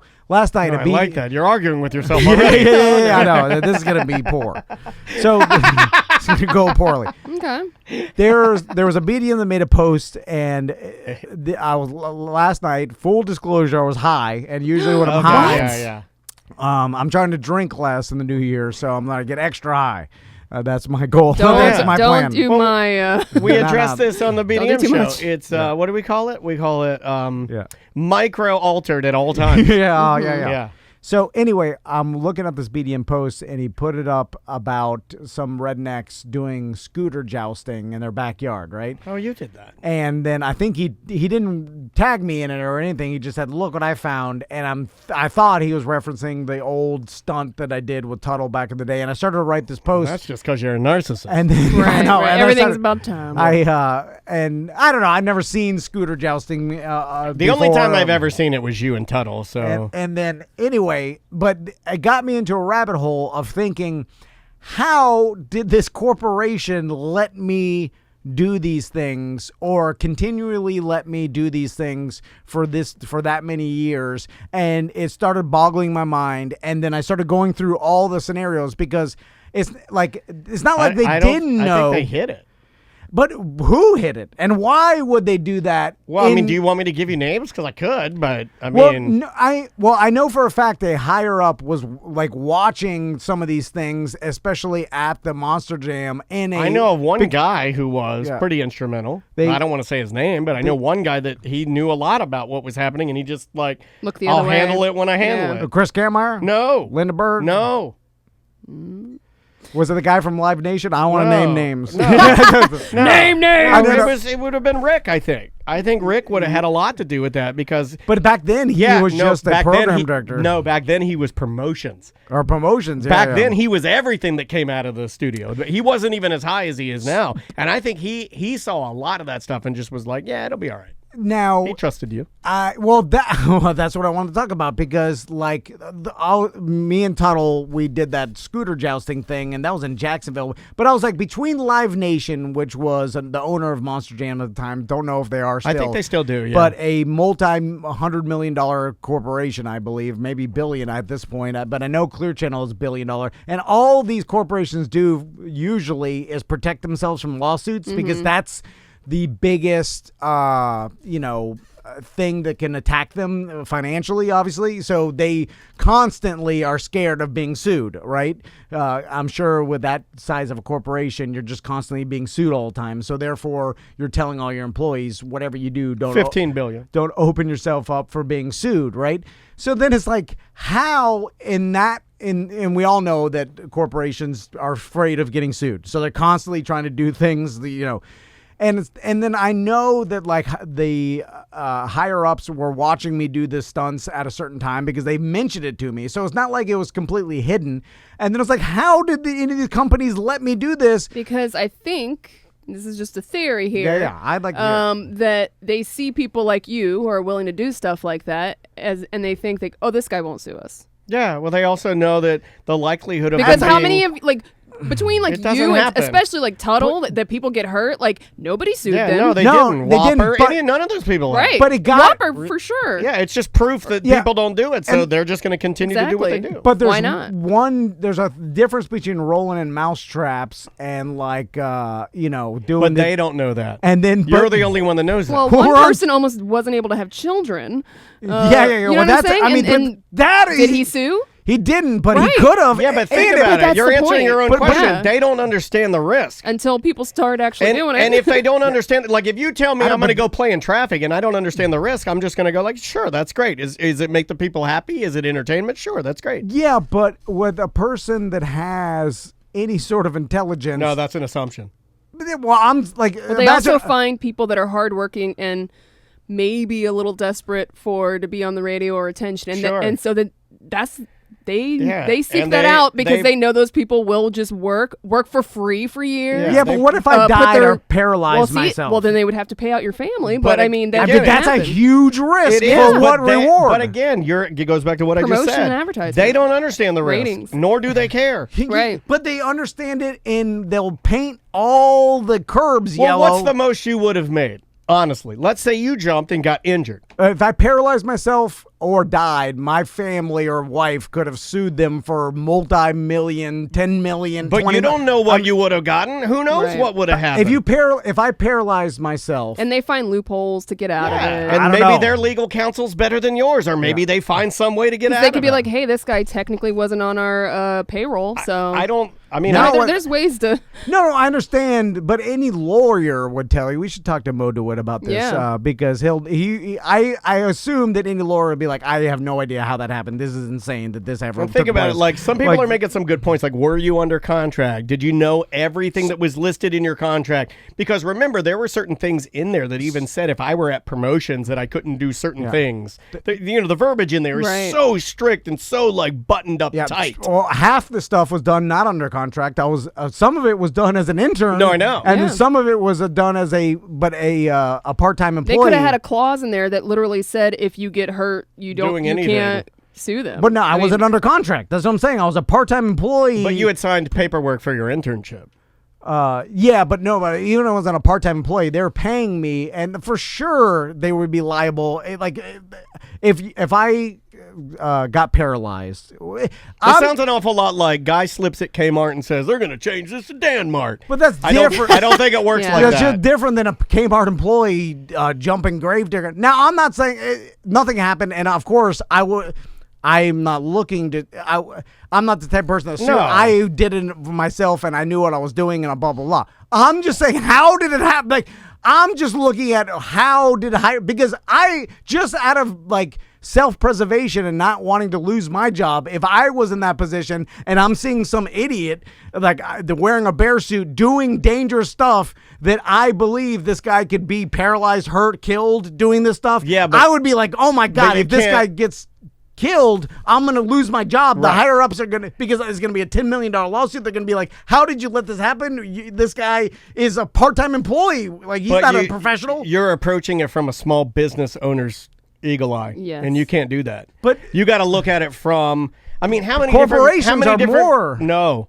Yeah, they are. No, everything that goes on, you have a better grasp as a small business owner in this company of everything that goes on in here than anybody at a bigger corporation. How many different managers did you have? How many different managers were in charge of what piece? I know, but No, they don't have. Bigger corporations have less of a thumb on what's going on internally than we do. Yeah, well, I understand. Like, obviously, anybody above, like Linda Bird, let's say, who is the, I don't even know what her title is. Well, she may not have even known. She can't control every... Well, she watched it. She told me one time, like, I saw you jump this, and I was like, who is it? Is that guy part of an employee? See, she didn't know. That's proof right there. She didn't know. But then it went on for like it kept going on. Yeah, because they don't fix it if it ain't broken, right? So if it's working, so and they don't have to pay you half the time, and it doesn't. Why does it matter? Is it one of these situations? And I'm only talking to you guys about it. I have no stance on it. No, believe me, I think it's fascinating too. I'm because talking it's about crazy how to think, like, how did it for sure, slip? we should ask Mo though. He's the one that would actually know. We're just all speculating. Is it because they didn't get? We'll talk it out, and then we'll get Mo. Yeah, they probably could like negotiate it to if you did eventually sue them or someone did. It probably didn't happen a lot. Again, they look for people people that are quite often in the radio business, some narcissist people, and they are desperate to be on air and do things. And so they aren't going to sue because they want to stay on air. But it did happen all the time. I want to say it happened like 2 years ago. When it does happen, they can litigate with you and probably not pay you out that much in the grand scheme of how much money they're worth. With a little bit more time, I can find a case, I think, that will maybe give you a little more information. I want to say like 2 years ago there was a case, and I want to say it was in Florida, where somebody did something that would have been considered a stunt for radio and then ended up getting injured, and then there was some sort of a case rolled around it, and I'll have to look for it. Case law and lawsuits often influence the way companies make decisions too, and maybe there was no case law for them to make a decision. I am just baffled at the fact that a company would risk one of their employees or whatever, would see and be like, you can't do this stuff. You're going to get hurt. Your family's going to sue me. You're going to sue me. This is a lawsuit waiting to happen, because that's all companies, in my experience, do is try to protect themselves from lawsuits and freak out. They literally have a whole department for that. And let's not kid ourselves too. You and at least from what I remember, when we would do these things, it wasn't like you and I, if I was helping you or setting up boxes, or if Andrea was helping out, it wasn't like we were broadcasting what you were doing. It wasn't like we were telling people the intimate details. We were keeping it deliberately low key because it's not that bad. But then we had that vibe of, how are they letting us do this? They're going to shut us down. But then we would do it and then talk about it and broadcast it. But then maybe we were part of the problem in the fact that we were hiding it. Yeah, but you would think after, 10 years without ever getting told not to do something. There's one time at a Monster Jam they said, absolutely, you can't do it. But that was Monster Jam because a wheel or a sprocket flew off into the audience and killed a kid in Washington. And then they're like, that's terrible. And then they locked it down. Maybe that was it. It's like, well, I'm just surprised what they were letting me do with seemingly no investigation or they just be like, go jump this monster truck, whatever. Let me ask you this, because sometimes sometimes I have to try to get in your brain and figure out what is the answer that I think you would feel best about if you heard it. I don't know. If you had, let's say, somebody from the department back when you were doing these things came to you and said, okay, I've never said anything about this, but we did know you did these things, but we assessed how much money you had at the time and how much we thought that if you were litigious or if you were maybe negative towards the company, and we assessed that risk and we decided that we did not think that you. I would accept that. You would like that. That's okay. Yeah, because it would mean that there's something, right? Because there's either that or no thought given, right. And then the no thought given that drives you crazy. Drives me crazy there because I answered it. How did one think about it? That's a lot of major corporations, man. It is, but then also again, it goes against what I've seen in major corporations, which all they're worried about is getting fired at all time. First the employees are worried about getting fired at all time, and it's always like, hey, listen, if I was a manager, I'm just saying that if I work my way up. A lot of those old school radio people and big corporations, you work your way up, and you're a higher manager. It's like the water stunt. I know back when Jade, she's on. I don't know where she works now. For Apple Radio, actually Apple Music now. She's on the Apple Radio channel. She was a radio personality. Was it Chicago where the water thing happened? It was California. I think it was L.A. She'd gone out to L.A. after leaving XL. Right? No. No, that was before XL. It was before XL. Yeah. I think it was Chicago. I think you might be LA. right. No, she went to LA after XL. I don't know. Yeah, whatever. Who knows? What do we know? But anyway, they did this promotion. It was a hold your wee for a wee, and then some mom ended up dying of water toxicity because they did that, and they fired it. Not only the radio show, but the program director, everything. And that was just hold your wee. So there's examples of entire shows and management getting fired for stupid radio bits. That one's almost worse because it was a listener and not somebody who knew what they were kind of, That's the fact that they created a contest and didn't compare the risks of what could happen. I have that's always, on them. To go along with what you're talking about, it really is fascinating to think about it. I remember when I first got into radio, not to do Remember When, but these wing eating contests and bagel eating contests. Bagel eating contest. How many? It was all I contests. think people choke on bagels like every morning, right? I mean, somebody dies choking on a bagel every morning. Like, I remember doing a wing eating contest at a Hooters back when they were still. It was right before Wing House had exploded onto the scene. Yeah. And I remember some guy eating some wings that were so spicy hot. They had to sit in a corner. He's puking in a trash can, almost dying. His body's convulsing. Yeah. And that was allowed. Yeah. So it says. I mean, definitely it was a different. During the actual contest for this water drinking contest, the disc jockey says, "Can you get water poisoning and die?" And the other disc jockey says, "Not with water. Your body is 98% water. Why can't you take in as much water as you want? Maybe we should have researched this before." And it says that... as a scientist. Yeah, I see his point. It says, speaking after the verdict... Oh, my God, you drank the extra 2%? Slap it out of his mouth! Juror Letitia Paget said that the contest had never gone to the legal department and it was supposed to go to legal. There's so sometimes things get mixed up and don't go to where it's supposed to go. There's your answer. There was the one time that I remember that I was told I couldn't do something, and it was... Because it went to legal. Because, I remember that. And that was only because back when...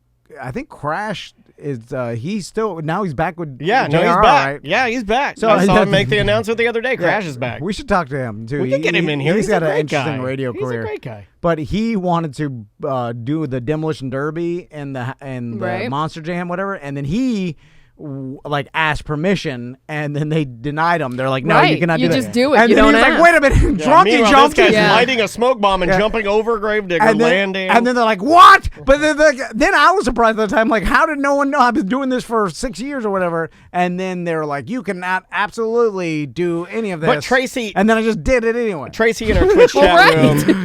But it's Tracy in our Twitch chat room kind of took my answer, and you nailed it, Tracy. Tracy says, "Wonder who forgot to forward the email to legal." I think that is more along the lines of your answer that you're looking for, is that you had people that trusted you, knew that you weren't. Let's be real. And also, a lot of times, like you said, you didn't ask for permission. But you just did it. We goof on you a lot, dude. I make jokes and we goof a lot. No, but I know you know what you're doing when you're doing a stunt. I know that.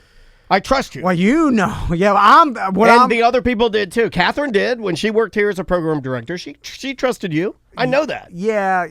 And she knew you weren't gonna. If you didn't, I'm think just you could surprised do it, higher ups than her didn't. I wonder if it's. You give yourself some credit. Maybe they trusted you because they're like, well, I'm not going to fly this past legal because this guy's never let me down before. He's good at what he does. Wow. That's hard to, Hard I don't know. swallow. Well, yeah.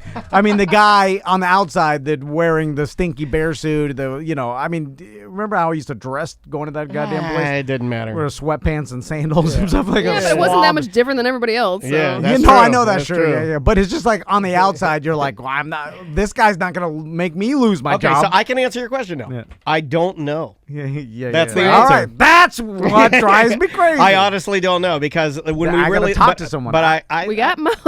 Yeah, we'll hit up Mo. The lawyer will be like, I don't know what they were thinking. I want to talk to the source and find out what. Okay. I mean, Chris Kameyer's retired. He probably would. Okay. He's probably She like, won't I was go on playing the air. Animal Farm. I don't know Right, what the hell you were doing. People aren't She paying won't attention. go on the air, but I bet you she'd email you back. We could fire off an email to Linda. She's never not answered us and just say, hey, we'll never do this again. Just so you know, we're out of this game. You think Jack Bradshaw knows? No. Probably not. That was a little before his time, right? Oh, yeah. He was just an on-air Right. personality, With the Phil's file. with the file. But maybe he can have an understanding. He probably wouldn't want to say the truth of what he was like. Or maybe it just has to go down. Maybe it has to go down as a No one else mystery, is going- right? Yeah. Maybe it's better that way. I'm like, That's the same thing when you worked at Home Depot and you're sleeping, behind that could potentially be dangerous. Didn't you fall one time? I mean, there's major corporations where you can do dumb stuff and people just not know. Yeah, of course, you could hide it from them. But Right. what I'm saying is these people were aware of it. Maybe they thought somebody else got asked permission. Like, Tom must have asked so-and-so, or, they probably didn't even think about it. So it's, Miscommunication. And that could be it. It Miscommunication. seemed like a long 10 years of like, hey, this guy probably knows our way. He'll like, Well, you didn't cause any problems. From so. 2004. Is that the key? Just don't cause Keep your problems. head down. Yeah, just be quiet. From 2004 to 2012, when I exited real radio, like working there. I mean, obviously, you're still on the radio there. From 2004 to 2012, every morning at right around 5 and some change, I would take the wrapper from my Belvita breakfast cookies and stuff it behind my computer monitor. And when I left, there were thousands upon thousands of wrappers behind there. I'm very proud of that. I never asked permission for that. Yeah, that's called just as dangerous. Everybody that works at a giant corporation should do some sort of little damage Little to bit of pee-pee in the corner. to the building, the company. Even It's if got to be like harmless damage that over time does all like it's like 1,000 Miller Lite cans in the supply line. It's got to be something bananas crazy. But it's got to just be incremental over time, like it's got 1% better. Write that down. You start scratching the wall until it's a full Shawshank tunnel. All the way through. All the way to the doo-doo pipe. Shawshank, first All Shawshank the way to the doo-doo pipe. Bye-bye. Welcome back to Corporate Time with Tom and Dan. I'm Tom. I am Dan. Samantha and Butler are here. Did you notice that our buddy Sean from Top Shelf Aquatics, they sponsor our grifted fish tank here in the beautiful Streamline studio. I don't even know how we got this amazing multi-$1,000 fish tank. You just made a couple calls, it showed up. But did you see he put some new things in there? I saw over the break. We also got some shrimp brine. And we also have what appears to be a small orange and transparent alligator fish in there with a long pointy nose. Yeah. I don't know what that is. And Travis has trained him to come over to your hand when you do twinkle fingers. The fish, who Travis is now named Snooty, will swim over and dance for Travis. They're best buds. All right, that's his best friend? It's his best friend, Snooty. Snooty the fish. And you can see him on our fish cam, twitch.tv/Tom and Dan Live. I don't know. I've been trying to look it up. It's an orange and see-through fish, tiny. It's shaped like a gar. But it's a mini gar. But it has an alligator nose. And it wiggles. When you wiggle your hand, it comes over and it starts dancing. Yeah. I mean, I'm sure it's easy to find in the fish registry. It's not Fish Wednesday, though. It is Bird Wednesday. Sam, play the intro. Back at it. Back at it. So what does discipline mean to you? Okay. We were talking a little bit about willpower and discipline during the break. Okay, let me. But you're specifically asking about self-discipline, right? Yeah. Holding yourself accountable. Yeah, but okay, not like disciplining your children. See, you said that there are certain aspects of your life, discipline-wise, that you're like, it's impossible, I can't do it. But I would argue in trying to be a bit more disciplined. We all are, I feel like. And I feel like our show definitely has become a lot more disciplined. I think you have to look at what you've actually accomplished. I think that you have become a far more disciplined person in the 10 years that, well, let's say 11 years we have done this program. You are what would you say, Sam? 200% more disciplined at keeping his schedule?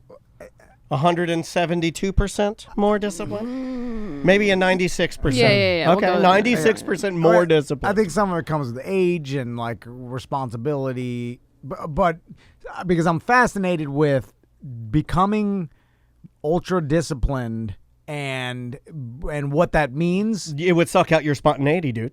Well, and your spontaneity. But can you be disciplined and spontaneous? Because I don't want discipline in all aspects. Sounds like an Imogen Heap song. Yeah.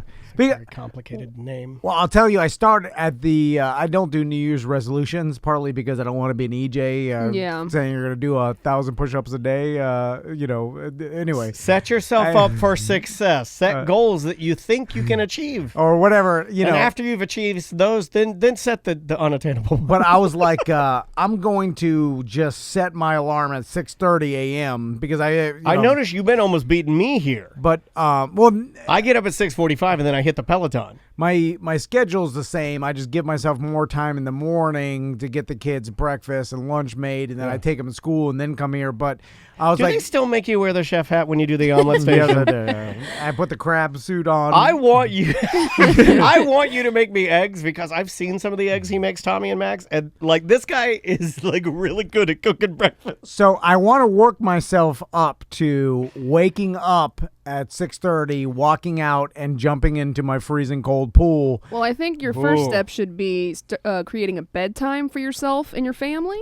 That's another thing. And then you can work on the waking up at 6:30, jumping in the pool. If the snake never has an end to its tail, where does its head begin?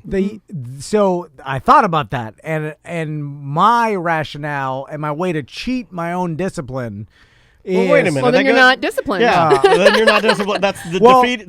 If you're defeating your own discipline, then there's no discipline involved. But is the discipline achieving your goal? Or is it doing it the way that you don't necessarily like doing it?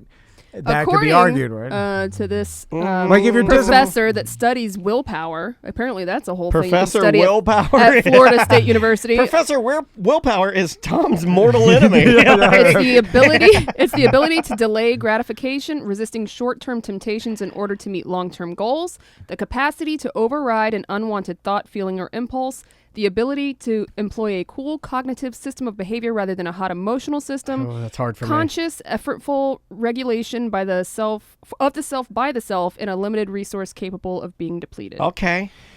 So I started looking at it. I was like, it's the easiest thing to do. So this is your goal. Look, I think we got to work backwards for you then. So your goal is what? Like what? Well, I started off with I'm going to wake up at 6:30 every morning every day. And jump in. Okay, so that. Well, to jump in the pool, that's hard, man. Have you done it yet? Yeah, No. Well, because I have to get past the 6:30 and make it into a routine first, where that's not so harsh because it's still like even second day. That'll wake you up though. Yeah, but you're 2 days in. Yeah, doing but it's real hard because. Are you 2 days in of the 6:30? Yeah. Well, then congratulations. What time do you go to sleep the past 2 days? It's later, and then like today was worse. So Monday or Sunday night, it was like I made an effort at going, like taking melatonin, drug, trying to pass myself out. You gotta. I was like, if only I had a doctor to give me propofol. Yeah, that's what I want. I want propofol too.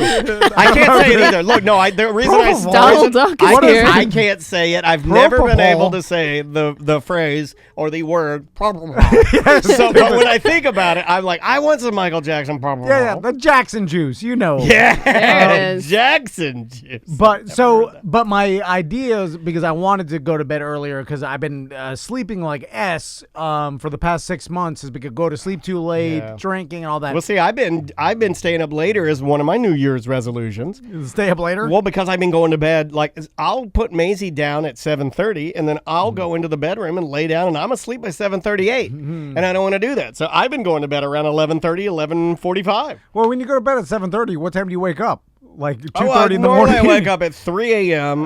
Just scared to the bejesus of and then the you nightmares. spend 5 hours or so. And then I sit on the toilet for another 2 until my wife wakes up at 5, and then she's like, "What are you doing?" And I'm like, "I'm scared." Yeah. It seemed like that's a waste of time for the 2-hour toilet time. It's horribly undisciplined. But the 6:30 a.m., my plan was if I just do that, because it's easier for me to just force myself to get up when the alarm goes off, like, and not push snooze I'm or getting whatever. bad at that. I used to be great at when I worked, on the morning show, when I was on when you and I were both on the Monsters. Well, you had to be there. but not really, it was no problem. I wake up at 3:30. It'd be no problem. I just roll out of bed, get a cup of coffee, and I have never been a morning person. And I was in a good mood. I'm not now, and I didn't think that was possible. Like now, even this morning, I know that you're going to do your workout later today, so I scheduled my workout in the afternoon so I can do some mornings, some afternoons, because that was one of my resolutions. And I couldn't get out of bed this morning, man. For the life of me, my alarm went off at 6:45. Yeah. And I just kept my mask on and just laid there, and I got up at 7:30.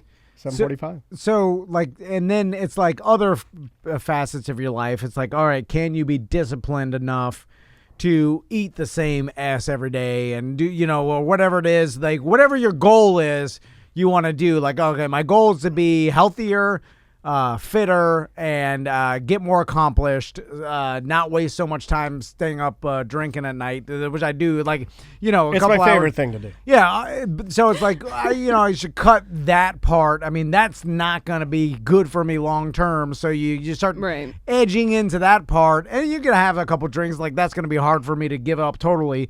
But less than it's one of those things. I want to do that, and it's my life would probably be better with zero alcohol. You gotta weigh what you want more. Do you want to drink more? Or do you want to get up earlier and start your day earlier? Yeah, but getting up earlier, you got to pick one or the other. But getting up earlier and starting your day earlier is not as much fun as 100% as drinking. But you know what it'll do? In my theory, that the getting up so early, forcing myself to get up, is going to make me tired as hell and maybe more apt to go to sleep earlier, because by the time then you got to drink 10 o'clock runs around, start day drinking, my Tom keeps giving me lunch the look. beer. No. Yeah, we got to start doing lunch. We got to start doing it. That's part of our self-discipline. Do lunch beers. I also set a rule for myself that I can't have a drip of alcohol till 8 p.m. Well, see, you're starting too late. 8 p.m. Then I go hard. What time do you eat till dinner? 10. 8? No. What time do you eat dinner? 6:30 most times. All right, start drinking. Wow, at 7. that's earlier than I thought. I'm proud of you. No, because I was certain that you had dinner at 11:30 at night and went to bed at 1. No. Well, the kids, that obviously if it was just me and Crystal, it'd be total chaos. I've talked to you before when it's been like 10:30 and you're like just finishing dinner. Oh yeah, on the weekend. Hayes, No, summertime. I'm saying before kids. Before kids, like I remember talking to him and he'd be like, "Oh yeah, we're just finishing dinner." It'd be like 10:30. Right, dude. Even when I did the morning show, Man, I wish I bed, was young again. That was so much fun. I go to bed at 12, even when I had to wake up at 5:30. Well, we're getting old. Now, okay. Now what I do Still is, though, I go to bed at 12. I get up at 3, Kids are just miserable. scared. I get up just paranoid of I've forgotten something, paranoid of things I shouldn't even be scared of, scared of things that don't even exist. Scared of fears that haven't even happened. Nothing has even manifested itself yet. I'm paranoid of it. I walk my way in the darkness navigate the bedroom of dogs, dog turds, little dog pee-pee spots, navigate that to the bathroom where Andrea shuts the lid on my potty light so I can barely see it. I say, leave the goddamn lid up. Why have a light on the potty if you shut the lid? It's like spray painting on the front of a flashlight. Why are you doing that? I can't see. So I lift the lid on it. I sit on it. It's glowing. What did I do when I walked in there? In order to help my nightmares go away, I brought my toot pen. I do a big 10-second ripper. I mean the biggest 3 a.m. ripper you can do. And I sit there, and I close my eyes, and I hold it until I'm about to pass out. And then I blow it all out into the vent with the door shut and the fan on. And then I run back to my bed. I hide under the blankets and wait for it to take me away to the stars. And I pray. I just close my eyes and just, it's like, I feel like I'm a kid hiding in a village that's being burnt to the ground by invaders, and I'm watching my family get murdered, and I just have to hide there and play dead until they all leave, and then I can start my life again. That's how I feel. Wow. That's so there you go. It feels like that. So that's a Tuesday. I mean, on the potty. Not not tomorrow or next week, but over time, that's going to take a toll. I've told that to Andrew. I said, do you think that because this goes on, it feels that like it can be good for you? Like right now, as I said, I'm only 44, but I feel like I've lived 1 million years in my brain. Like I've done it all. And it's all bad. There is a misconception that our brains get better as we get older. Somebody in the chat room said I'm shockingly accurate with the village analogies. And so I know we have. I think there's a sweet spot, and then it starts to decline. Yeah, well, I mean, obviously, if you don't have a disease like dementia or something I'm talking just a regular human life that without disease. That we associate being older with a wisdom, and you do gain wisdom with experience and things. Sure. But there is a brain function, and if you look up chess masters and stuff, there's an age, and even NFL coaches, I heard people talk about this. There's an age where you just start declining, and there's no way to be as good as you were. You and I talked about this. I think people associate your brain with it's not aging because you're not looking at it or whatever it is, and it does your cognitive function does decrease after a certain age, and there's no way around it. It's just like your rest of your body. When you get to, there's a sweet spot, and then it starts declining. I mean, because your body is dying. Well, I'm the oldest on the program, and so it's a little more. I think probably a little more top of mind to me than it would be for you guys because I'm the only one here that's 40. Butler's going to turn 40 in April. and we're going to have to do something big for that because it's a big deal. You know, like it really I think is. he thinks he's dying. He's starting all these health trends. I never went through that. At the age of 30, though, I remember at my mom. You stayed there, my mom's little beach shack. I looked in that mirror in the bathroom with Andrea staying there. It hadn't been redone. It's been redone since then. I remember staring in the mirror and I started crying because I was like, "This is the end of it." No. And then you kind of get out of that because I think you mature even. At least I did. I think I matured even beyond that a little bit, and certainly having a child, I think, matures me a little bit more. Yeah. But I got to tell you, man, like. At 44, like I was thinking about it last night, every man in my family, my dad's, like 4 generations back, every man, my dad's dad, and dad, all died at 66 years of age. Are you serious? So based on that, I have 22 years left. And if you think of something like that right before you go to bed, then you will feel like you're in the village. Think about that. You'll feel like you're in the village, having it being burnt down to the ground, and you're watching it, and then you wait till the invaders leave. Was it all and then the same cause of death? No. Okay. It's probably. Now, if you talk to Tom, who's usually my voice of reason, he would say, well, that's all, obviously, if it's all different causes, it's just crazy coincidence. That's the roll of the great world dice. The old, well, now I'm starting to believe No. that there's actual merit because the chances of 3 generations same age. It was 4. Okay, well, now you're moved past random, coincidence into a supernatural world. But Tracy in the Twitch chat room, she's like, "Oh, Dan the Downer." I'm like, well, 22 years to live. 100%. I bet him everything I got. I mean, that'd be a great movie, right? 22 years to live. It'd be long. You do everything in the first 6 months. Yeah, of your like, this is a long. They could cut. This thing needs an editor. It's like Wonder Woman '84. And also, that's longer than I thought to begin with. So I'm actually happy. I think it was next year. But that's one of the... But that's the way my brain works. Well, because I have... it's hot in here. Either that or I am dying right now. The bad at life disease that I have, or mentality or whatever, that one advantage is I have an ability to ignore things. Just like other people that are bad at life, they know what I'm talking about. Bad at life people can ignore things, and especially their own problems and their own responsibilities. A lot of people that are bad at life ignore their teeth. Or their kids, Not or whatever it is. Yeah. Ignore their toll violations. Ignore their child support. So every time my age comes into, like, I guess, my consciousness, or I start looking at, like, all of a sudden I see myself in the gray sideburns with some your, more wrinkles. your old grandpa glasses. Yeah, my grandpa glasses. And I like those glasses. And then I'm like, and then my kids are, every time that starts creeping in, I'm like, well, I'll be 39 in a month, and then it's close to 40. And then do you guys want to? I'll immediately be like, forget that, and I'll forget it and go on with my life. Did you never think about it again? No, but did you? Okay, both of you guys, did you both know? I was reading an article this morning that they were trying to weave in your neuro pathways in your mind and kind of tie it into meditation, exercise, or different ways that you can change the way your mind, your neural pathways. You can actually re-engineer how the highways within your brain. Yes. By doing different things. Yeah. And in this article, they say that the technique that you use about 38, I'm going to hit 39. Take that thought, throw it away. That's exactly how you're supposed to treat thoughts like that. You're supposed to treat them as if they are dirty laundry. Like morbid and stuff? They actually did a study, and this came out last week, that taking, instead of, a lot of people say, no, you should get in it, wallow in it.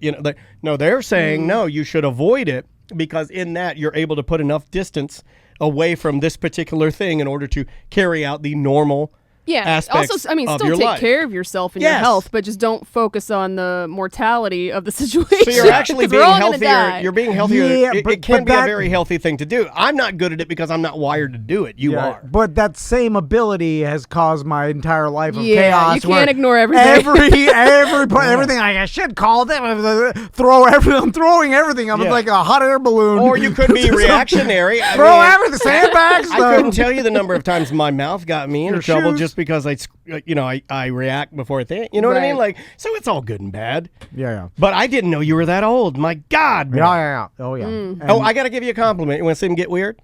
My favorite picture of you is you teaching your son Tommy how to play chess. I think that's really cool. Now, does he actually know how to play, or is he just moving Knowing things around? Tommy, I think he's going to beat him in about a week and a half. No way. Whoa! They'll never be able to beat me until Famous words of a dad. Well, we got a lot of listeners, and some of them are chess masters. Maybe we can get them some lessons. Oh, yeah, I can teach him. I know I mean, chess. like get a chess master to teach him so he can beat his old man. Right. The problem is they don't like to be taught things, so it's hard. Yeah. That's a man boy. No, that's just they're 5 and 6. impatient. They think they know better than everybody. Maisie knows else. everything. Yeah. So, but yeah, they know. I'm teaching them the rules, how to set up everything. They're horrible at it, and then they get mad. I think it's cute when they lose. But yeah, it's been a new thing that because Tommy, Crystal, and Max stay in bed. They sleep in because they're smart. Me and Tommy get up every morning. 2 old men. Two old nerds. And you need to get him a little cup of coffee. My grandpa used to make me a little cup of coffee. It wasn't coffee. It was just milk with a splash of coffee. And then while I drink my coffee, then we started playing chess. I was like, this is cute. And then I teach him how to play chess or whatever. And you're not the cool stuntman you used to be. Yeah, coffee, playing coffee chess. and chess. I know. Listen, I think good old days blatantly are aware gone. of it. I think it's cute. Although they won't listen to any of my instruction, and then when I'm telling them like you got to think 2 steps ahead at least, like you look where you're moving, you're easily going to get killed. We don't like to take steps. No, yeah. We learned that. Oh yeah. That's a funny joke.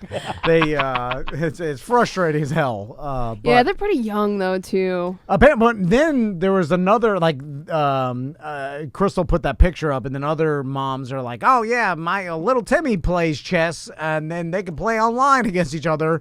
But little Timmy's got like the overachieving parents, and then they like he runs like he's trying to get his mile time better. Like he runs a 12-minute mile. How old is that kid? Tommy's age. Oh wow! And so we're not that. And then he's like he knows how to play chess, and like he was baby better. He's like the world's most interesting man, but he's well, the parents are better. They're like super athletes and they're driven people.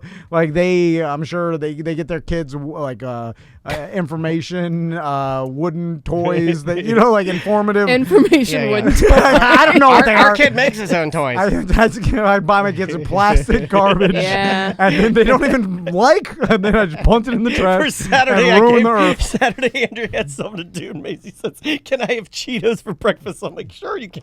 Yeah. Nice. Mama's not here. Yeah. So you can do whatever you want when Mama's not here. You can run around naked, eat Cheetos. I don't care. So then Tommy's like, "I want to play chess against Timmy." I'm like, "He's gonna blow the doors off you. You're gonna embarrass the family." Yeah. Then I'm gonna be playing him on the other end, pretending to be my son. Right. So I'll be like, "I'll show you," and then he beats me, and then it's even more shame. You need to slow down.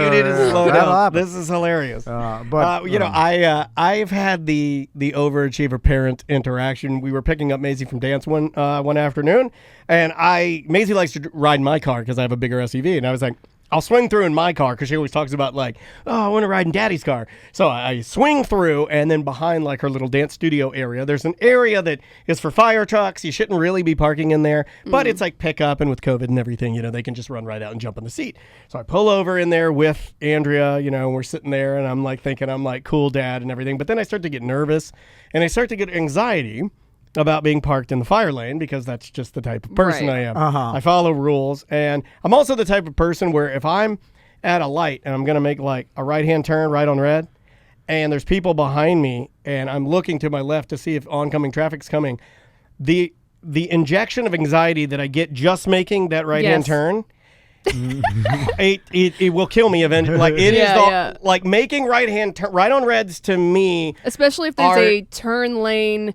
and then a straight lane. Yes. So you can't really tell if the person's going straight or turning. Right. Yeah. And plus I'm a miniature man in a giant milk truck, and I'm trying to make it so it's just a mess to be able to do that. So I'm starting to get anxiety parked in this fire lane, and I talk to Andrea. I'm like, are you okay if I park here? She's like, yeah, well, why not? I mean, I was like, it's a fire lane, there's fire trucks. I don't know. Rules, what if, I don't know. I just don't want the other parents judging me. She's like, what? So I'm like, I'm going to move. So I moved. There's no parking spaces. So I drive all the way through the parking lot to like the last one. And I'm like, it's fine. I just don't want to, I just don't feel like a headache or anything. So we park, we get out, put the mask on. As I'm walking up, An Audi R8, the supercar, pulls up and pulls into the same spot that I was in. Yeah, fire lane. And another dad, in the same dance class as Maisie, gets out, and he's an Australian muscle man. Yeah. And he's like, parks there. And I was like, hey, how you doing? I was just parked there. He's like, oh, yeah, you should have stayed there. Mate. How you looked on him? And immediately I'm shamed. I'm the idiot. I'm the pussy. I'm the bad dad. Andrea demasculated. Well, you didn't have to tell him you were parked there. She's not horny you brought for that me on anymore. you. Well, I got nervous. I didn't know what to say. You know what we should all do? And then instantly I go into being little, and then I start looking at the ground, and my shoulders slump. We should all, everybody listening to this, we should all just accept that people are better than us. Some people. Oh, yeah. You mean listeners of this program? Or no, just whoever, instead of. No matter who you are, there's always someone better than you. That's true. But also, just like instead, like looking at this person, like that person's a better dad. That person is better at life, or he's, is a better person than I am. Okay, now we've moved on to acceptance. That's the next step. And you're like, acceptance. I'm so you not know that what? good. Screw discipline and willpower. There's always going to be someone better than me. But then you're not the Tom and Dan way. Hey, let's focus on the people worse than us. That's what we should all do. Oh, bully them. There's always that's, and I think Butler, get in here. No, I think normal people do this, by the way, at all times. Anyway, that's why people like celebrity downfalls and all that. But let's just look every time you see a good parent. Like doing better things, teaching your kid like the proper rules of chess and the whole thing working, and we're on a mile. And then you will just look at the opposite and be like, okay, so cowboy dad that grabs his son's arm too hard and yanks him, he goes, get over here, God damn it. Oh, man, I saw that at Disney Springs. You have to go to Walmart. The flea market's closed. That was a prime. It's everywhere, dude. Sam, I saw it at Disney. No, but Sam, when I walked around the flea market, I was a god. I walked around there like I was That's the Xerxes. Disney of horrible parenting. But I would walk around there. I would walk around the flea market that was in this town, the one that we had in Sanford. I would walk around there like they were lucky to have me even be in there. I would walk around like, yes, I'm here, everyone. Yes, I'm here. Yeah. Come see me. I'm probably, maybe not number one, but top 10 dad here. When can you say that? Like, I might have... my kid's school, I'm like, oh, God, I'm not even... That's why you like going to Walmart. I might have enough money in my emergency savings account for, medical emergencies to buy this all of the nuts that they have at Going Nuts. The nut store in the flea. I think I have enough pocket cash to buy everything you have. There's some sort of thing where you're supposed to hang out with people that are like better than you, so you can achieve. They're like, duh, you should cut ties with anybody keeping you down. There's always like, no. Tie yourself to the. Yeah, let them pull you down. Tie always feel better about yeah, exactly. Yeah. Let them pull you down, so when you finally detach yourself, you fly. It's like inflating your PC, holding onto a rock, but the rock is the horrible person that you know. I kind of feel like. Where this is entertaining, if somebody were to take this advice, this is horrible advice. Yeah, but you're not rocketing all the way to the top. You're rocketing to not underneath the middle. Yeah, you're still drowning. But you're like so much higher. You're like, wow, look how high I am. Yeah. It's all perspective. Still dying. Those guys are real up there. They can never get there. Real. All right. We'll be right back. Welcome back to A Corporate Time with Tom and Dan. I'm Tom. I am Dan. Samantha and Butler are here.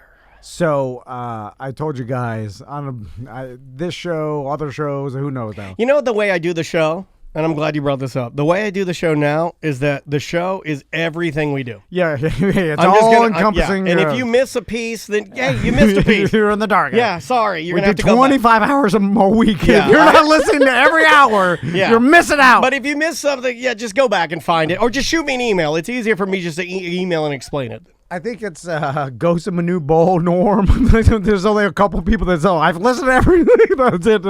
There's like 10 people that have probably consumed everything. Yeah.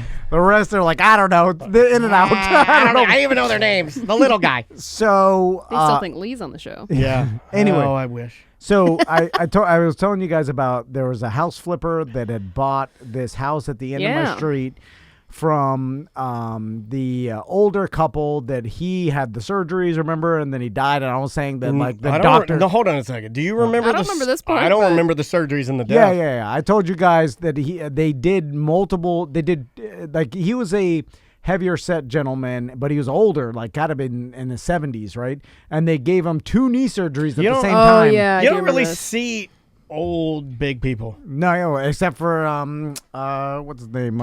Sharton Randy. Remember his dad's old big guy. Yeah, he sent us a picture. We're like, oh my God, it's the oldest obese person we've ever seen. And it was. Because normally obese people, they die pretty young. Yes, yeah. You know? That's how it works. Yeah, that is how it works. They're bucking the system. It's not that they're like just in the 27 club. It's not that they're Kurt Cobain. It's just bad living. Yeah. It is actually what they say. Wow, this whole exercise thing isn't for real. So anyway, the guy gave him double knee surgery, or the doctor, and then he never recovered from that. Like his health problems he couldn't walk. Anyway, he's it was so really bad he needed triple knee But I was surgery. like, yeah, they should have done that. But anyway, so they sold the house, and this guy basically. He was a contractor himself, so he had segmented the house, and he used to rent the back part out, and then my house was like that. Remember the crazy guy that lived in one room and he rented the rest of my townhome? Mm-hmm. So like a family of 9 people? And he converted the garage into a living space and stuff. It was like a mishmash of and I think they're original owners from the 70s. Oh my God, it's like, what's that name? It's like that hotel that guy killed everybody in. Oh yeah. There's a Leonardo DiCaprio. Yeah, what is that thing called? The hotel? H.H. Holmes. Yeah. So anyway, then a flipper bought this house, and they bought it at a higher value than we even thought that a flipper would buy. Hey, we thought good for you though, right? Well, I don't know. I'll explain. So then he bought it for like $308, right? And then that's an expensive house. Then this has happened over a year ago, maybe 2 years ago, or a year and a half. Then they moved in the homeless guy that I was complaining about for 8 months. He lived there, and I take a little bit of an issue with you calling him homeless, although he lived in the home. So. Well, technically, he's like a nomad. Yeah. If he was writing his description of his living, it's I live here. But it's not my home. And who knows when. Yeah. He's not registered at that address. Sure. He's just squatting And, there. the panhandling up and down the street of this, that didn't help his case for being not homeless. Mm-hmm. Anyway, I'm going to do that on my street. So they put the house finally up for sale, right? And they completely redid this house. Now, I'm not a flipper. Have you been inside? They put the pictures up on. Ooh, I want to see. I could. I'll definitely show it to you. So what they did. So at the end, this house now they did such a. It's so ornate. You said there's some pretty awesome features they added that were unnecessary. For our neighborhood, they made this house look like a house that should be in a super, in somewhere in Winter Park on Park Ave. Well, right? There's one subdivision, not this one, but if you go one subdivision over, those big houses over there. I know exactly what you're talking about. They put marble on the entire floor, expensive. Unnecessary. When you flip a house, right, the whole point is that, you redo it, so you do the bare necessities, paint, maybe new floor. Oh, my God, they did it in Juan's neighborhood, too, and he says every surface in the home is marble. I wonder if it's the same people. Well, Juan lives in a better neighborhood than I have been to Juan's house. He lives, you could see Lake Butler's right there. The shack. Marble, really? You could fire a potato cannon to Shaq's house. I've always thought that's a marble neighborhood. I always thought that marble was an old man's game, though. When I see marble, I start looking around for that old gold leaf furniture that old ladies collect. Yeah. When you can fire a potato cannon to the Castleberry Walmart, it's not nothing. Don't put marble. Yeah. But you can also buy a potato cannon at the Castleberry Walmart. They put wooden doors in inside the house. Every door internally, real doors, not the hollow ones, is wooden, and expensive, not just faux wood, I ain't never had a real door. All doors I have are hollow. The entire bathroom is but it's a weird style. It's super extravagant, you're from Monaco, it's something. Okay. You know what I'm saying? It's everything. The whole bathrooms are black and white, it's European traveler style. But it's European opulence. And they put wood, actual wood paneling above the garage in that triangle, right? That matches the fence, the super expensive wood fence, but it's not like a wood fence with with planks going up and down. Slats. It's side slats. Yeah. Like those the are expensive fence as hell, itself. dude. They must have spent like $150,000 put into everything's redone, but it's redone to a style. So what does that do to the comps in your neighborhood? So they put it up for sale. Guess how much they are charging for this house? And 500,000. up, higher. Oh my God. Well, you do. It's a good neighborhood, but man, that's Not a lot. not that good. That's a lot of dough. Listen. My neighbor is fine. How I many don't want to square- insult anybody, but No, you guys have seen my neighborhood. How many It's square footage? What are you That's talking? a good question. It's a 3-3. It does Ooh, have that's- like 2,500 or 2,600 square foot. So it's a bigger house. I mean, not that big. 625. 615.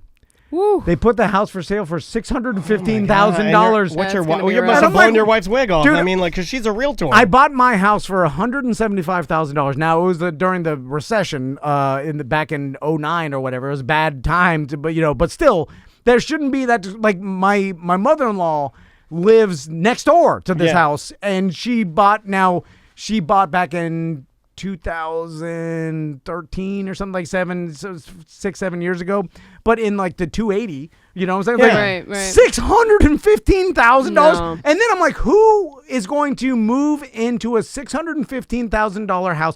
Honestly, like, I mean, you could buy a nice place, a townhouse in Baldwin for that. Oh no, there's a couple of houses that we've even looked at that are freestanding. They're not really super nice, but yeah, you can get them around here for less than that. And now I'm no flipper, like I said, but I thought the whole point with like flipping a house was get in, put a small amount of work in there to spruce it up, do some landscape, and then sell it for more you bought to get out. Crystal knows. Has she talked to this guy at all? No. It's like they spent 9 months making this super opulent, ridiculous house. Dude, you see, it's lit up at night. They have lights around the entire roof. Like, I like that. Yeah, it looks like a new thing. Yeah. Like it's lit up. They put all new landscaping. If you had to guess, what do you think they put into the? I said, I don't know. I mean, the renovation. Just guess. $150,000 to $200,000 in renovation.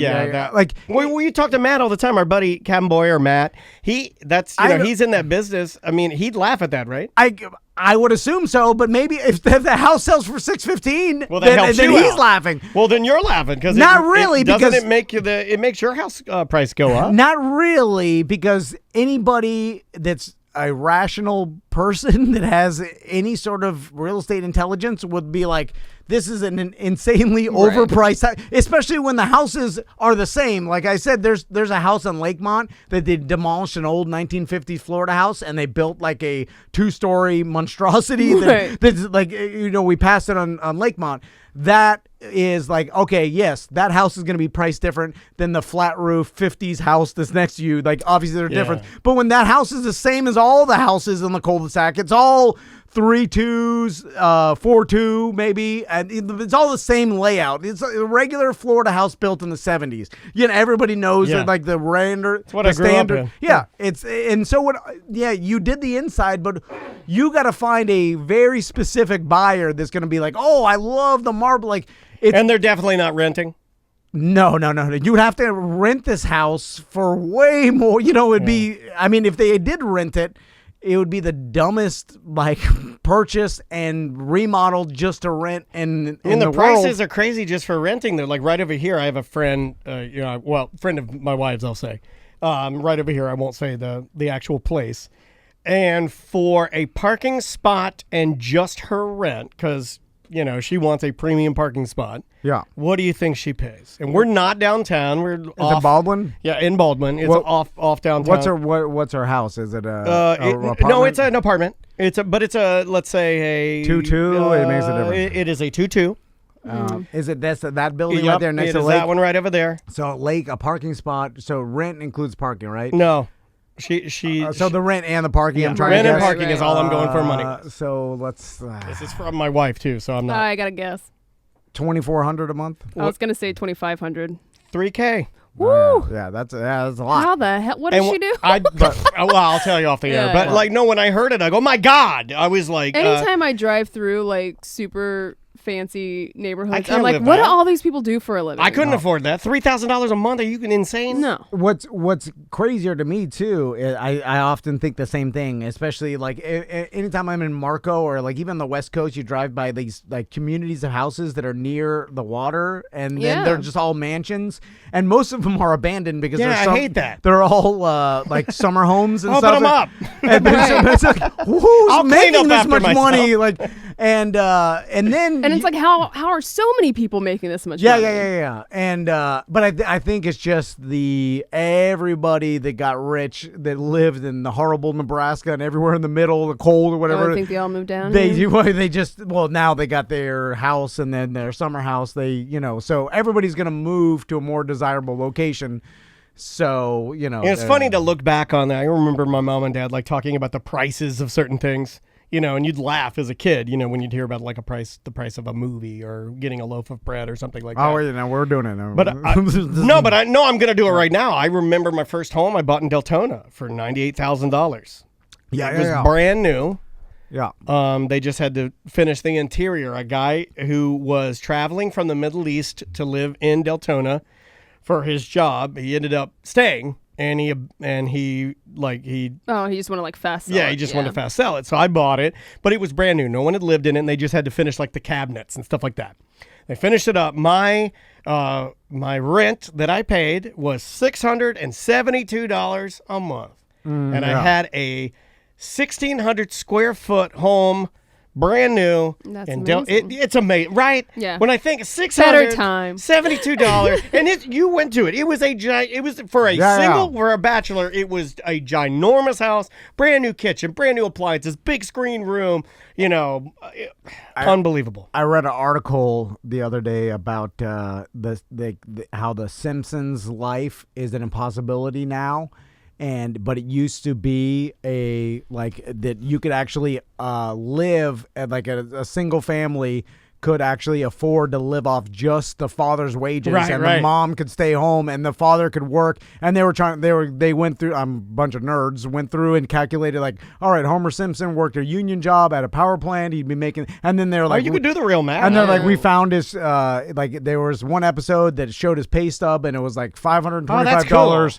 And then they did the math, and there's like at that time when this show was created, in like the middle of the country, obviously you're not living in the Keys or whatever, but you could live off this salary and support a family of three off of one income, and it was like $25,000. Because he's like in Illinois, right? I mean, like so. For all intents small and purposes, town, sure. And it is the case. Obviously, the more undesirable the location, the cheaper the living expenses are. But yeah, it's insane now. Like, I don't know. I mean, most everybody anywhere in Orlando is crazy priced, no matter if it's a good neighborhood or bad neighborhood. Yeah, rental prices. I mean, remember we talked to Big Tim, couldn't find anything for under $1,000, and he was talking about S-holes. You know, like that. Well, he sent me a few of those. Yeah, like they're horrible. I'm like, is that even? They look like joke. Like a joke post, like a Craigslist joke post. I'm like, that's not. You can't live in that. Yeah, I remember in the early 2000s, my rent was like $725 for a 3-1 in Heroin Alley, but still, it was like not that bad. Right. It was,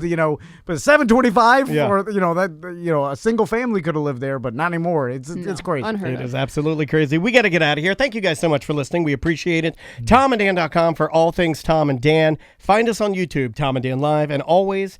Every day live on Twitch, Monday through Friday. Twitch.tv/Tom and Dan Live. Why do I keep saying Friday? I don't know. We'll figure it out, though. It's just, they know what you're saying. Friday. You say Friday, they're like, oh, we get it. We know it. Friday. Bye-bye. Welcome back to A Corporate Time with Tom and Dan. I'm Tom. I am Dan. Samantha and Butler are here. Let's jump into some voicemails. We have a bunch that kind of came in over our vacation, over our break, and... music's on. Hey. Sorry. Sorry. During the breaks, I like to practice my salsa dancing because I have a competition coming up. So I know how much Tom's wife loves saving water, and it got me thinking about my water habits and how horrible they are. I have a habit of going into the bathroom, and right before I get in the shower, I turn the water on like you're supposed to. And then I proceed to take a 30-minute while I scroll on Instagram or Facebook or whatever app I'm on, while the water is running in my shower. And then I get in the shower, and my God, I've got about 45 seconds before the water gets cold. Yeah. That's what I do too. Why? I turn on the shower, and then I go to my closet, and I walk in there, and they're showering, and I'm like, what am I gonna wear today? What am I gonna? And then I kind of do a little bit of that too. No, you got to let it run for 2 solid minutes, then jump in. Because what I don't like doing is picking up my clothing, setting it out there, then going in there nude, turning it on, and then standing there with nothing to do for 35 seconds. Well, can't stand it. Then just do turn it on 35 seconds. Yeah. Believe me, I'm with you. And also, I talked about this it's so funny that this voicemail came in this morning. I talked about this last night with Andrea because she was letting the water run constantly while she was rinsing dishes. And I said, turn that off. You know, Crystal says that's bad for the earth. You're wasting water. And I don't care, but I was just using it as I was getting her, I was like jabbing her ribs. But to me, I'm like, it's going back to the earth. Like, I'm giving the earth water, and I don't know where it's coming from the earth. It's recycled. Okay, are more people like this guy and like you and I and I think... Oh, yeah, extreme waste there. Are there more... American. Because I have never heard of anyone other than your wife being the type of person that would turn faucet on, rinse, faucet off, put in dishwasher, grab plate, faucet on, rinse, Talk faucet to off. any crazy environmental person or animal person, they're all like that. Rob... Find the craziest person you know, like and Rob they're going to do Greenfield, that. right? Like Yeah, Rob yeah. Greenfield... Well, he's using rainwater and stuff. He's a step above Crystal. He's like, you use a faucet, you're an animal. you're the reason. I drink my own pee. How dare you? Yeah, the reason I'll break your dying. faucet in half. You breathe air? Have you ever taken a shower in an RV and had to conserve because you weren't hooked up to sewer? No, I've taken a shower in an RV multiple times, but never using only the water we would be pulling with us. Well, I like the shower where you sit and you can deuce while you're showering. Oh, yeah, I yeah. think every shower should have a toilet in. In fact, we've seen pictures. Some of our listeners have sent pictures. I want a toilet in my shower, so I want to sit there while hot water is pouring on me while I'm dumping out my own hot water.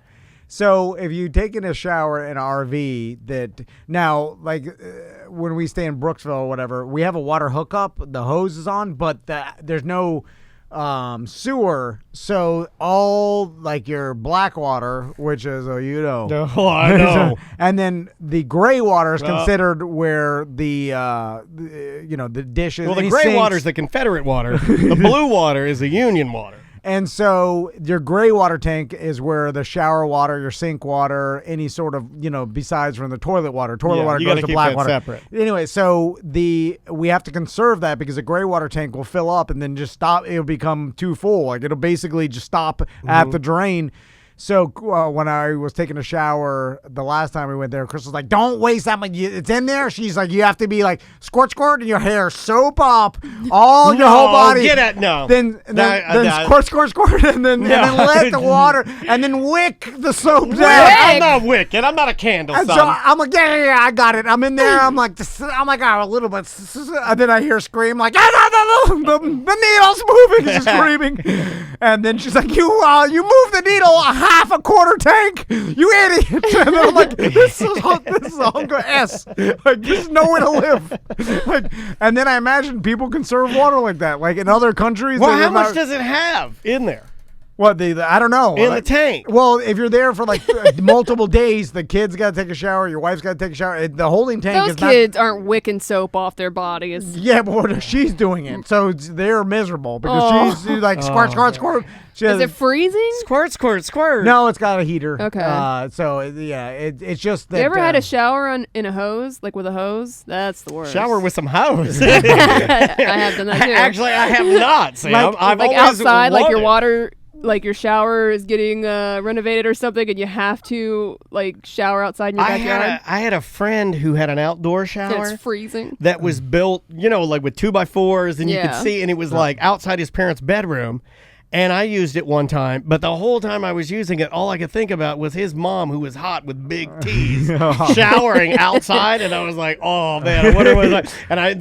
In my mind, I was planning to like ride my bike to his house and like camp out in the bushes. I never did it, but I'm just saying that's what I thought about. Yeah, but me too. Teen boys have a lot of peeping Tom fantasies. You don't act on any of it. Well, some people do, but I'm just saying the vast majority because I don't want to fall into a Tom trap. Next thing you know, I say nobody does this. Sam's punching. Wonder why I'm paranoid all the time. Sam's like, it's happening. Like every single time you would run through the scenario of being the invisible man, it always went to hiding. I always go to the showers. And then the girl shower or someone's bathroom. Here's a fact. Yeah, it's horrible. Like you're like, and I oh want my God. Butler, I want you to at least stand in the doorway to hear this declaration. If I ever become invisible, if you can't find me, I'm in the showers. Well, then we won't still be able to see you. No, not in the shower. You can't see me. I'm invisible. That's what I'm saying. Well, you have to stay on the side. If the water you'll hits see a little bit. You'll be like, if water, I know. You'll be like, that's a little bit larger bottle of shampoo. We went to Costco. Shoot the fire extinguisher. Yeah, why does that always work? They're like, well, what is that? Is that one of the Porky's pigs in my shower? The ghost of the fire finally got him. He looked happy. He's wearing sunglasses. Anyway, yeah. It's conserving water stinks, but I go back to my original question that I asked my wife, which she never really gives me a 100% answer, where I'm like, do we have a water shortage in Florida where the community is asking us to preserve water? I'm like, I don't think that's happening. Well, conserve, not preserve. But I think preserve could work too. Preserve, conserve. Anyway, I'm just saying if oh my God, Jesse Jackson's here, everybody. I'm just saying, like, if I live in an area. They're talking about Hymietown, like the old SNL skit. They're totally gonna get into trouble. It's like when people around me are like, "Hey, just buy the toilet paper that you need. Don't hoard it or whatever." Then I'm like, "All right, I'll do. You got it. You know, I'll just buy one. I'll do my part." But then I go there to empty. I'm like, everybody else is doing it, and then. Call up the manager of Publix. I'm like, hoard me as much as you can get. I do that too. Like I walk in there, right? And Andrea's like, just take what you need. We're a small family. Plus, we're small family in size. We don't use a lot of toilet paper. We got small butts. So I go over there, and then I see everybody running and grabbing it. So I do the same thing. And I run and I grab it all, and I come home with like 25 things of toilet paper. And Andrea's like, why did you get this? I was like, so no one else can have it. Herd mentality. Yeah, it's like you're not a violent person, but everybody's throwing rocks at the police. You're like, I'll do it too. Like, I don't know. Like, everybody's doing it. Well, they're throwing rocks at him, and if I don't throw rocks, maybe they'll throw rocks at me, so I'm throwing rocks. Then you're lighting a Molotov cocktail. Yeah, you're like, I don't know how it got this far. This escalated. And then you're like, oh my God, he's burning alive. I'm a domestic terrorist. Like, I just wanted to see what was going on. I just wanted to fit in. You know what? I should have just conserved water. That would have been a lot easier. I'm burning cops now. I should have just saved some water with my wife and my boys. It's like when I was in high school, the Elian Gonzalez protests were going on in Miami. Me and the Wizard jumped in my truck and then just started driving because they were burning tires. Why? Why? Because we're choppers back then. That's what choppers were. There we go. Oh my God, he admitted it. Yeah. We're choppers with no parents telling us. Choppers with attitude. So we're like, there's riots happening. Let's go to 8th Street, Burt Road. And then we just CWP like, choppers without parents. And then we're like, drive towards the fires. And then we're driving. And then we get there. We're like, oh. Now what? But then we just started like pretending. Fist pumping, yeah. Like, because we had to blend in. And we didn't. Back then, there was there was no like anti-protesters in Miami. There was no one like for the. No. Or at least I know, like everybody was against them taking the Leon. No. Yeah, so it wasn't like today where you see protesters and there's always the people against them everywhere you go. Back then it was, like, hey, Leon, we were just yelling out the window. Versus the man. Yeah. Oh my God, that's funny. Anyway, that's let's try. Took a turn. Let's try this one right here from old Canadian Josh. Hello, Tom, Dan, Sam, and Choppy. It's Canadian Josh. I just wanted to weigh in on the discussion you guys were having about psychedelics and how it relates to dealing with mental health issues. As you guys know, I've been a paramedic. Actually been a paramedic for 19 years now. So diagnosed with PTSD a long time ago, dealing with all that paramedic stuff. I've done it all: therapy, medication, I've abused alcohol, drugs, everything. And about a year and a half ago, I started getting into meditation, and then started supplementing that with microdosing psilocybin. And man, it is a game changer. You guys were talking about how some of these psychedelics actually change your neural pathways. And meditation does that as well. But kind of look at psilocybin as an enhancement to meditation. If you're looking at getting into it, I would highly recommend the book and app by Sam Harris called Waking Up. It has been great. I microdose once about every 6 weeks or so. I did once. Don't want to say it's a bad experience, but I did on one of my trips. I completely lost the sense of having a body, which was kind of freaky. But other than that, it's been great. Look into it. That looks like something you guys want to get into, or anybody who's listening dealing with mental health issues. That's my journey. It might not be for anybody, but just wanted to share that. Love you guys. BDM for life. Are mushrooms legal in Canada? Yeah. No. Are they? Maybe because I don't know what I'm talking about. Josh, I think they are. I don't know. Decriminalized probably. I don't know if not having a body would help my anxiety. Didn't help mine, let me tell you. Yeah. The problem with microdosing every 6 weeks is that I'm not a microdose type of person. You're at least a medium. So I'm like microdose. Too many micros. I'm like, oh, I think I'm at full dose. Yeah, like I'll give you an example. Like last night, I 2 dose. Yeah, last night I microdosed. Dos Equis. If you're Dos Equis, then I'm microdose. We are. Yeah. I microdosed an entire cart last night. That's not a microdose, right? Like that's. No.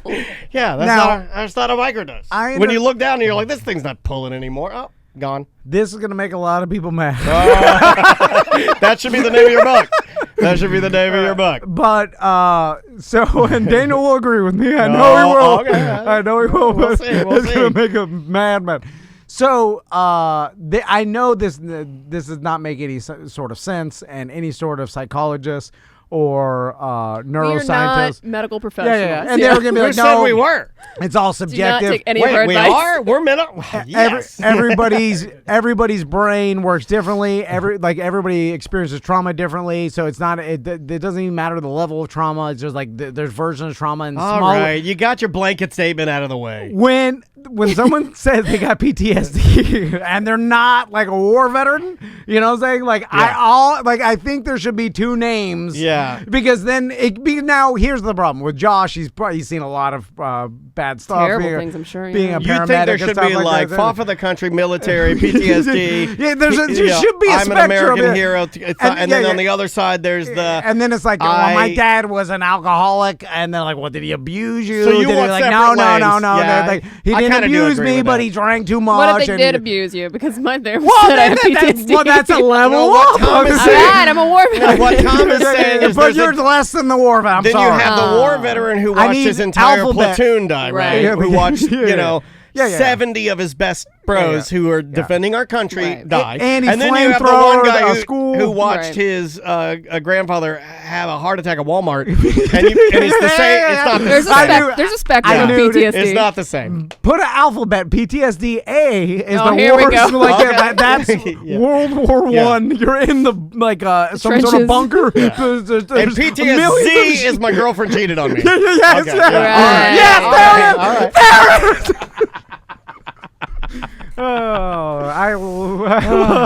This is what I love about my job. Send your email. As we can scream when I bond with my buddy Daniel, I agree with and we by the way, the bad. example that I used was I did watch an old man have a heart attack in the Cruisin' USA machine at Walmart. That was the example I was referencing. For those of you who've been listening to the show for a long time, and I was playing the fishing machine next door, and I walked, and then I went about my shopping. When I came back out, they told me he had died. Didn't affect that's actually enhanced Daniel's life. I didn't have PTSD. Like it's become a story that I tell on the show. Yeah. It's It made you money. It's my favorite story. You think about it every day. Every morning when you brush your teeth, you're like, all right, that's my Monday morning motivation. Oh man. Bye.